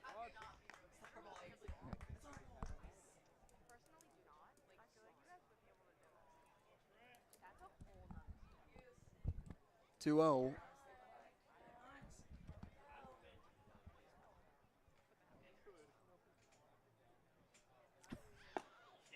Earhart takes another pitch outside, 3-0. Good luck going the Christian Becerra approach, losing the hat there. Really rearing back and getting it across. I don't think I've ever seen a guy lose a hat more than Christian Becerra. And it was to the point where you have to get Eric Luxus as the pitch is away on Earhart. It's another walk to load the bases here for the Harbor Hawks. That pitching coach Eric Luxus had to bring his own hat out, and that didn't even help. Still lost it. Yeah. Exactly. I've never seen a mid-inning hat change. You see a mid-inning pitching change. You see mid-inning glove change sometimes. The hat's not something that you see fly off very often. Let's throw up John again. He has been on fire in the last couple of days and has 3 hits today as well. Pitch inside, 1-0. Gazdar has been having the bat fly out of his hands because he's been working such great at-bats that he's getting hits and finding himself at first base. 1-0. Is held for strike 1-1, and don't worry, you want to get what Gazdar has in the box right now? Bria Lasik's got a beautiful breakdown with Bria coming out in the next couple of days. Gazdar pops it up to right field into foul territory. Sliding out was Walsh, just out of the reach of McGregor. That drops in. All the runners will retreat back to their original bases. Let's take one more look at it. Right fielder coming over, and no. Might have been wishful thinking there.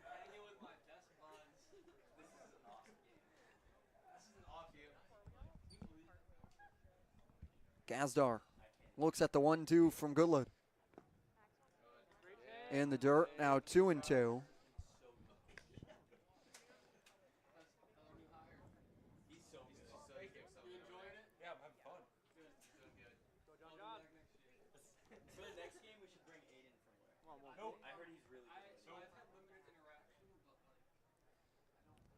The 2-2 to Gazdar. Chopped. Darnell spins, fires in time to McGregor to work out of the bottom of the 8th. Harbor Hawks only able to get one across with the bases loaded opportunity, but now they lead by 10 here in this first round game in game 1, presented by Island Cafe Bar and Grill. Diet Coke? Were you my mom? You should be so lucky, because you know what moms do? Well, I suppose we should start with the whole giving you life thing. It seems like that should be enough. No? Okay. What about her ability to send shockwaves through the neighborhood without saying a word? Or whip up a ridiculous handmade costume that you forgot to tell her about? Not to make you happy, but because she had a reputation to uphold. She invented rideshare, called it carpool, and did it for free. She didn't need those dating apps either. You copied her jeans, her spin, her shoes, her scrunchie. And whether you realize it or not, her music. Why not? Oh, and she can win any argument in 4 words. Because I said so. Everything you're trying to do, she's already done it, did it better, and she did it with a Diet Coke in her hand. So, drink what your mama gave you.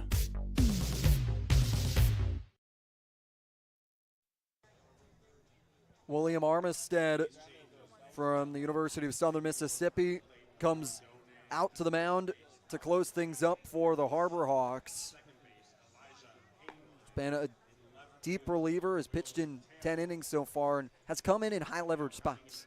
Yeah, a guy that comes in, his fastball's coming in at about 86 miles an hour on average. He tops out around 88. He also mixes in a slider and a changeup as well in addition to that. But it's mainly the fastball. Over 60% of the time he's throwing that fastball, and that's the pitch that he relies most heavily on.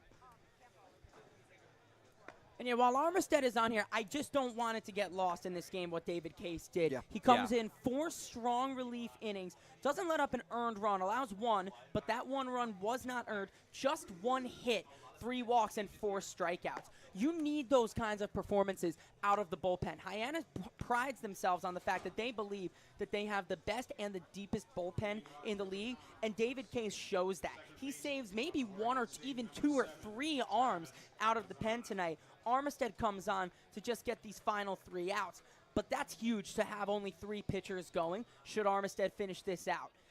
It keeps guys available for tomorrow, way more high leverage guys available for tomorrow to attempt to try and close this out should Hyannis hold on. It's behind in the count to Travis Bazzana. Defensive changes now in. Lane at first base, Hainline at second, Taylor in at left. Bazzana fouls it into the trees over by Hyannis Harbor. Everybody else stays at their original positions. Pinch hitters came in to do the defensive catching with Donay behind home plate, excuse me. Hainline deep in the hole from the sidearm, fires. First out. Commodores down to the last 2 here in game 1. Yeah, nice play by Hainline getting his first opportunity, fielding that to the glove side. Those are tricky hops sometimes. He sometimes will fire off in a random direction in every which way, but perfectly handled by Hainline. And also on the day, Case's line goes like this. 4 innings, 1 hit. He gave up a run, but it was not an earned run. And he walked 3 and struck out 4. 0-1. Swing and a miss. Yannick up chasing now behind 0-2. David Case put together a second start almost for this team, going 4 innings without ever having to try and extend into their bullpen and have them ready for tomorrow. So the 0-2's upstairs and away from Walker Yannick. And that's huge for tomorrow, that you can play a little bit more of the lights out mentality to try and shut it down if it gets to that point at Gulf Fuller Field, to try and get your guys a day rest too without having to use that if necessary. Yeah, guys like Dennis Colleran, Cade Obermuller, Cross Sibley, guys who have been used in such high leverage situations all season long when they need outs, big outs. They weren't used tonight. They can come in a potentially precarious situation tomorrow if they're needed. 2-2, bloop to second base. Hainline's unable to get there, tried to extend his glove in, was playing a little bit of a shift that had to go running over for it. Died as soon as it got into the air. It was a weird play, just a tiny little blooper off to the right side, and Hainline was put in such a tough situation. But yeah, to go back to the point from before, all 3 of those guys who you use in high leverage situations to get big outs, they're not used tonight. So if there's any bad situation that you need to get 1 or 2 outs out of early in the game, there's your guys. They weren't used today because Case comes up so clutch, giving 4 flawless innings. And he could become a real unsung hero of this series. I don't want those 4 innings to ever be understated. And you mentioned it in the pregame that this is one of the best bullpens on Cape, if not the best bullpen on Cape. And a part of that is the depth to it. So the fact that you get a 10-run win today, you don't lose any of your top relievers, that means going forward into tomorrow and even into Sunday, you save all your best relievers because the odds are that you use all of your best relievers tomorrow are so slim. Yeah, and it almost changes the game plan for Hyannis, but for the better. They might have been planning to use a few of their guys, maybe Cross today, maybe Obermueller should it have been necessary. It changes things. Now they can find guys who match up, who Obermueller and Cross match up against so well, and use them in situations like that tomorrow should they arise. 2-1. Goes foul by Lane. Tosses it over to the Commodores dugout.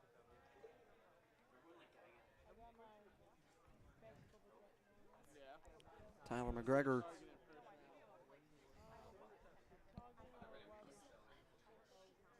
Two misses away on McGregor. Full count. Now, if we've talked about it for the Harbor Hawks, they have to approach tomorrow like none of this happened here in this one. New game, new day. 3-2, drops in front of Taylor. He does a little bit of a hop to keep it in front of him. Yannick moves over to second base. Gregor on first. Commodores trying to strike back. There's Gavin Turley, the guy that has had success. He singled.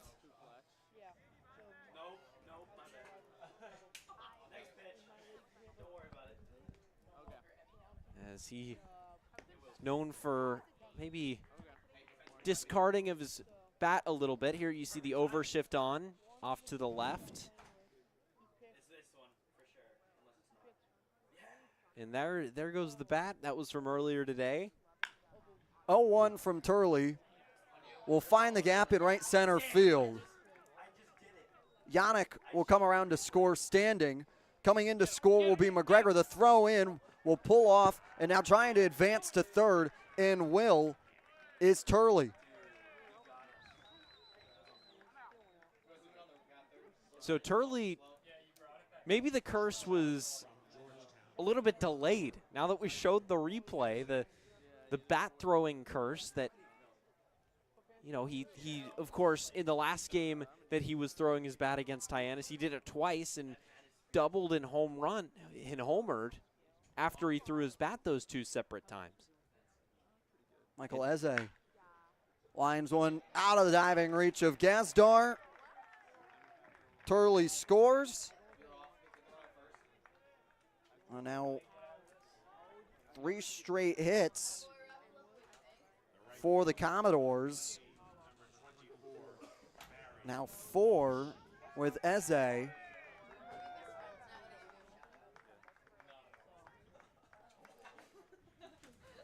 Barry Walsh now comes in. Commodores trying to work some 9th inning magic here late in the game.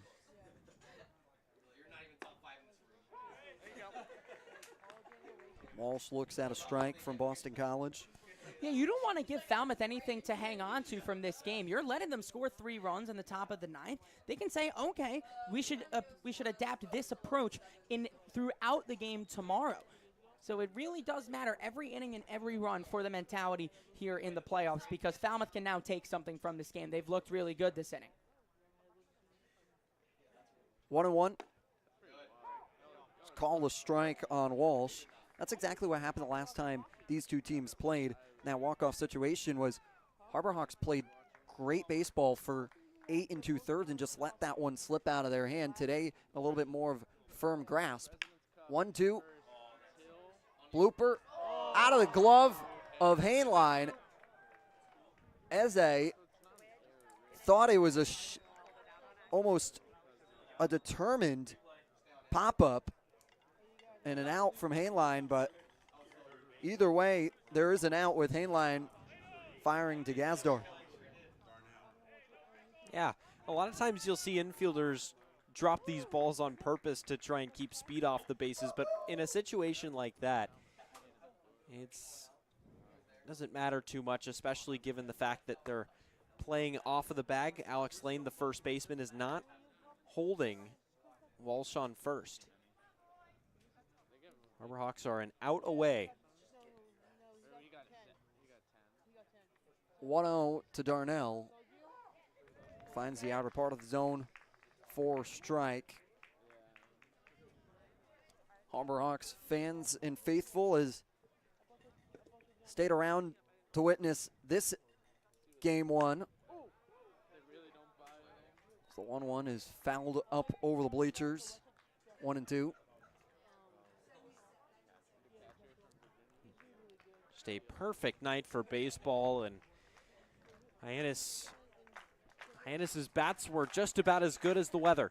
Commodores down to the last strike. Armstead at 77 miles an hour pitches away, nodding the count at 2 apiece. They've come in prepared to this series, pulling out all the stops with scouting, and find themselves in this situation. 2-2 fouled away. We'll continue on in this at-bat with Darnell trying to move the assembly line.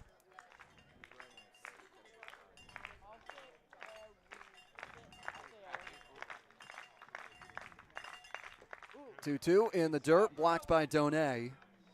Payoff pitch. Harbor Hawks faithful trying to will Armstead across. 7th pitch of the at-bat to Darnell to come. Chopper to first base. Lane snares it and grabs it. Game one goes handedly to the Harbor Hawks. They win it 13-5. Setting up game 2 at Gov Fuller Field tomorrow. Yeah, what a series this is about to be. Hyannis really getting out to this one and really did not look back after that big 3rd inning, the big 2nd inning. They just continued to pour it on and come out with a big win. Yeah, this is the Hyannis Harbor Hawks we're used to seeing, guys, because they not only did they score in every inning except the bottom of the 7th, but they pitched masterfully. Only 3 pitchers used. Darren Horn 4 innings, David Case 4 innings, and now Armstead closing it out. They've preserved a few big arms for tomorrow if they want to close things out against Falmouth at Gov Fuller Field. So this was a really, really good performance on both sides of the ball. Coaching staff's going to be real happy with this one. Big win here in this one. Hyannis gets it done 13-6 to game 1 of this first round series between number 3 seeded Falmouth and number 2 seeded Hyannis. For Nico Shark, Josh Schreiber, Braden Shank, Michael Kirsting, Mickey Doolittle, Bria Losick, our broadcast supervisors, Austin Dakuta and Abby Stokes. I'm Jacob Iron saying so long. We'll see you from Gov Fuller Field tomorrow. Hyannis picks up game 1 of the best of 3 series. If you live here, fun is your thing. If you live here, tough is your thing. Smart is your thing. Caring is your thing. If you live in Massachusetts, community is your thing. Since 1972, the Massachusetts State Lottery has provided over $25 billion to help cities and towns with the things they need most. If you live here, giving is your thing.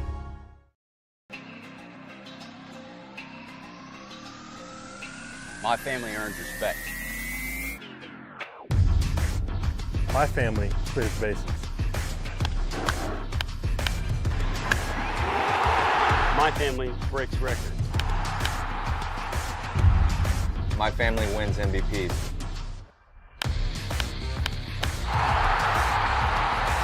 My family gives everything.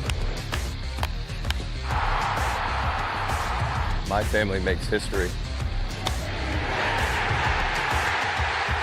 My family wins championships. There's no family. There's no family. There's no family. There's no family like my family. Join the fam. Join the fam. Join the fam.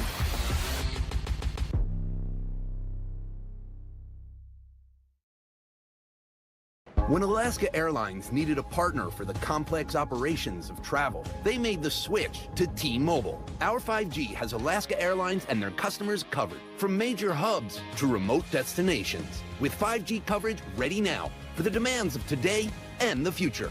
T-Mobile T-Mobile's network powers Alaska Airlines as they deliver next-level care for all customers. 5G ready now. That's how unconventional thinking is better for business. Coke Zero is now Coke Zero Sugar, with great Coke taste. Some people were excited to hear the news, some were skeptical. So we're not going to have the star of the show you're watching come out and say, "You'll love it." No special jingle written by this week's hottest pop star. No famous internet celebs who happen to be holding the label just so. Okay, maybe just one little pour shot. The only thing that will make you believe Coke Zero Sugar has great Coke taste is trying it yourself. Ice cold Coke Zero Sugar. Try one today.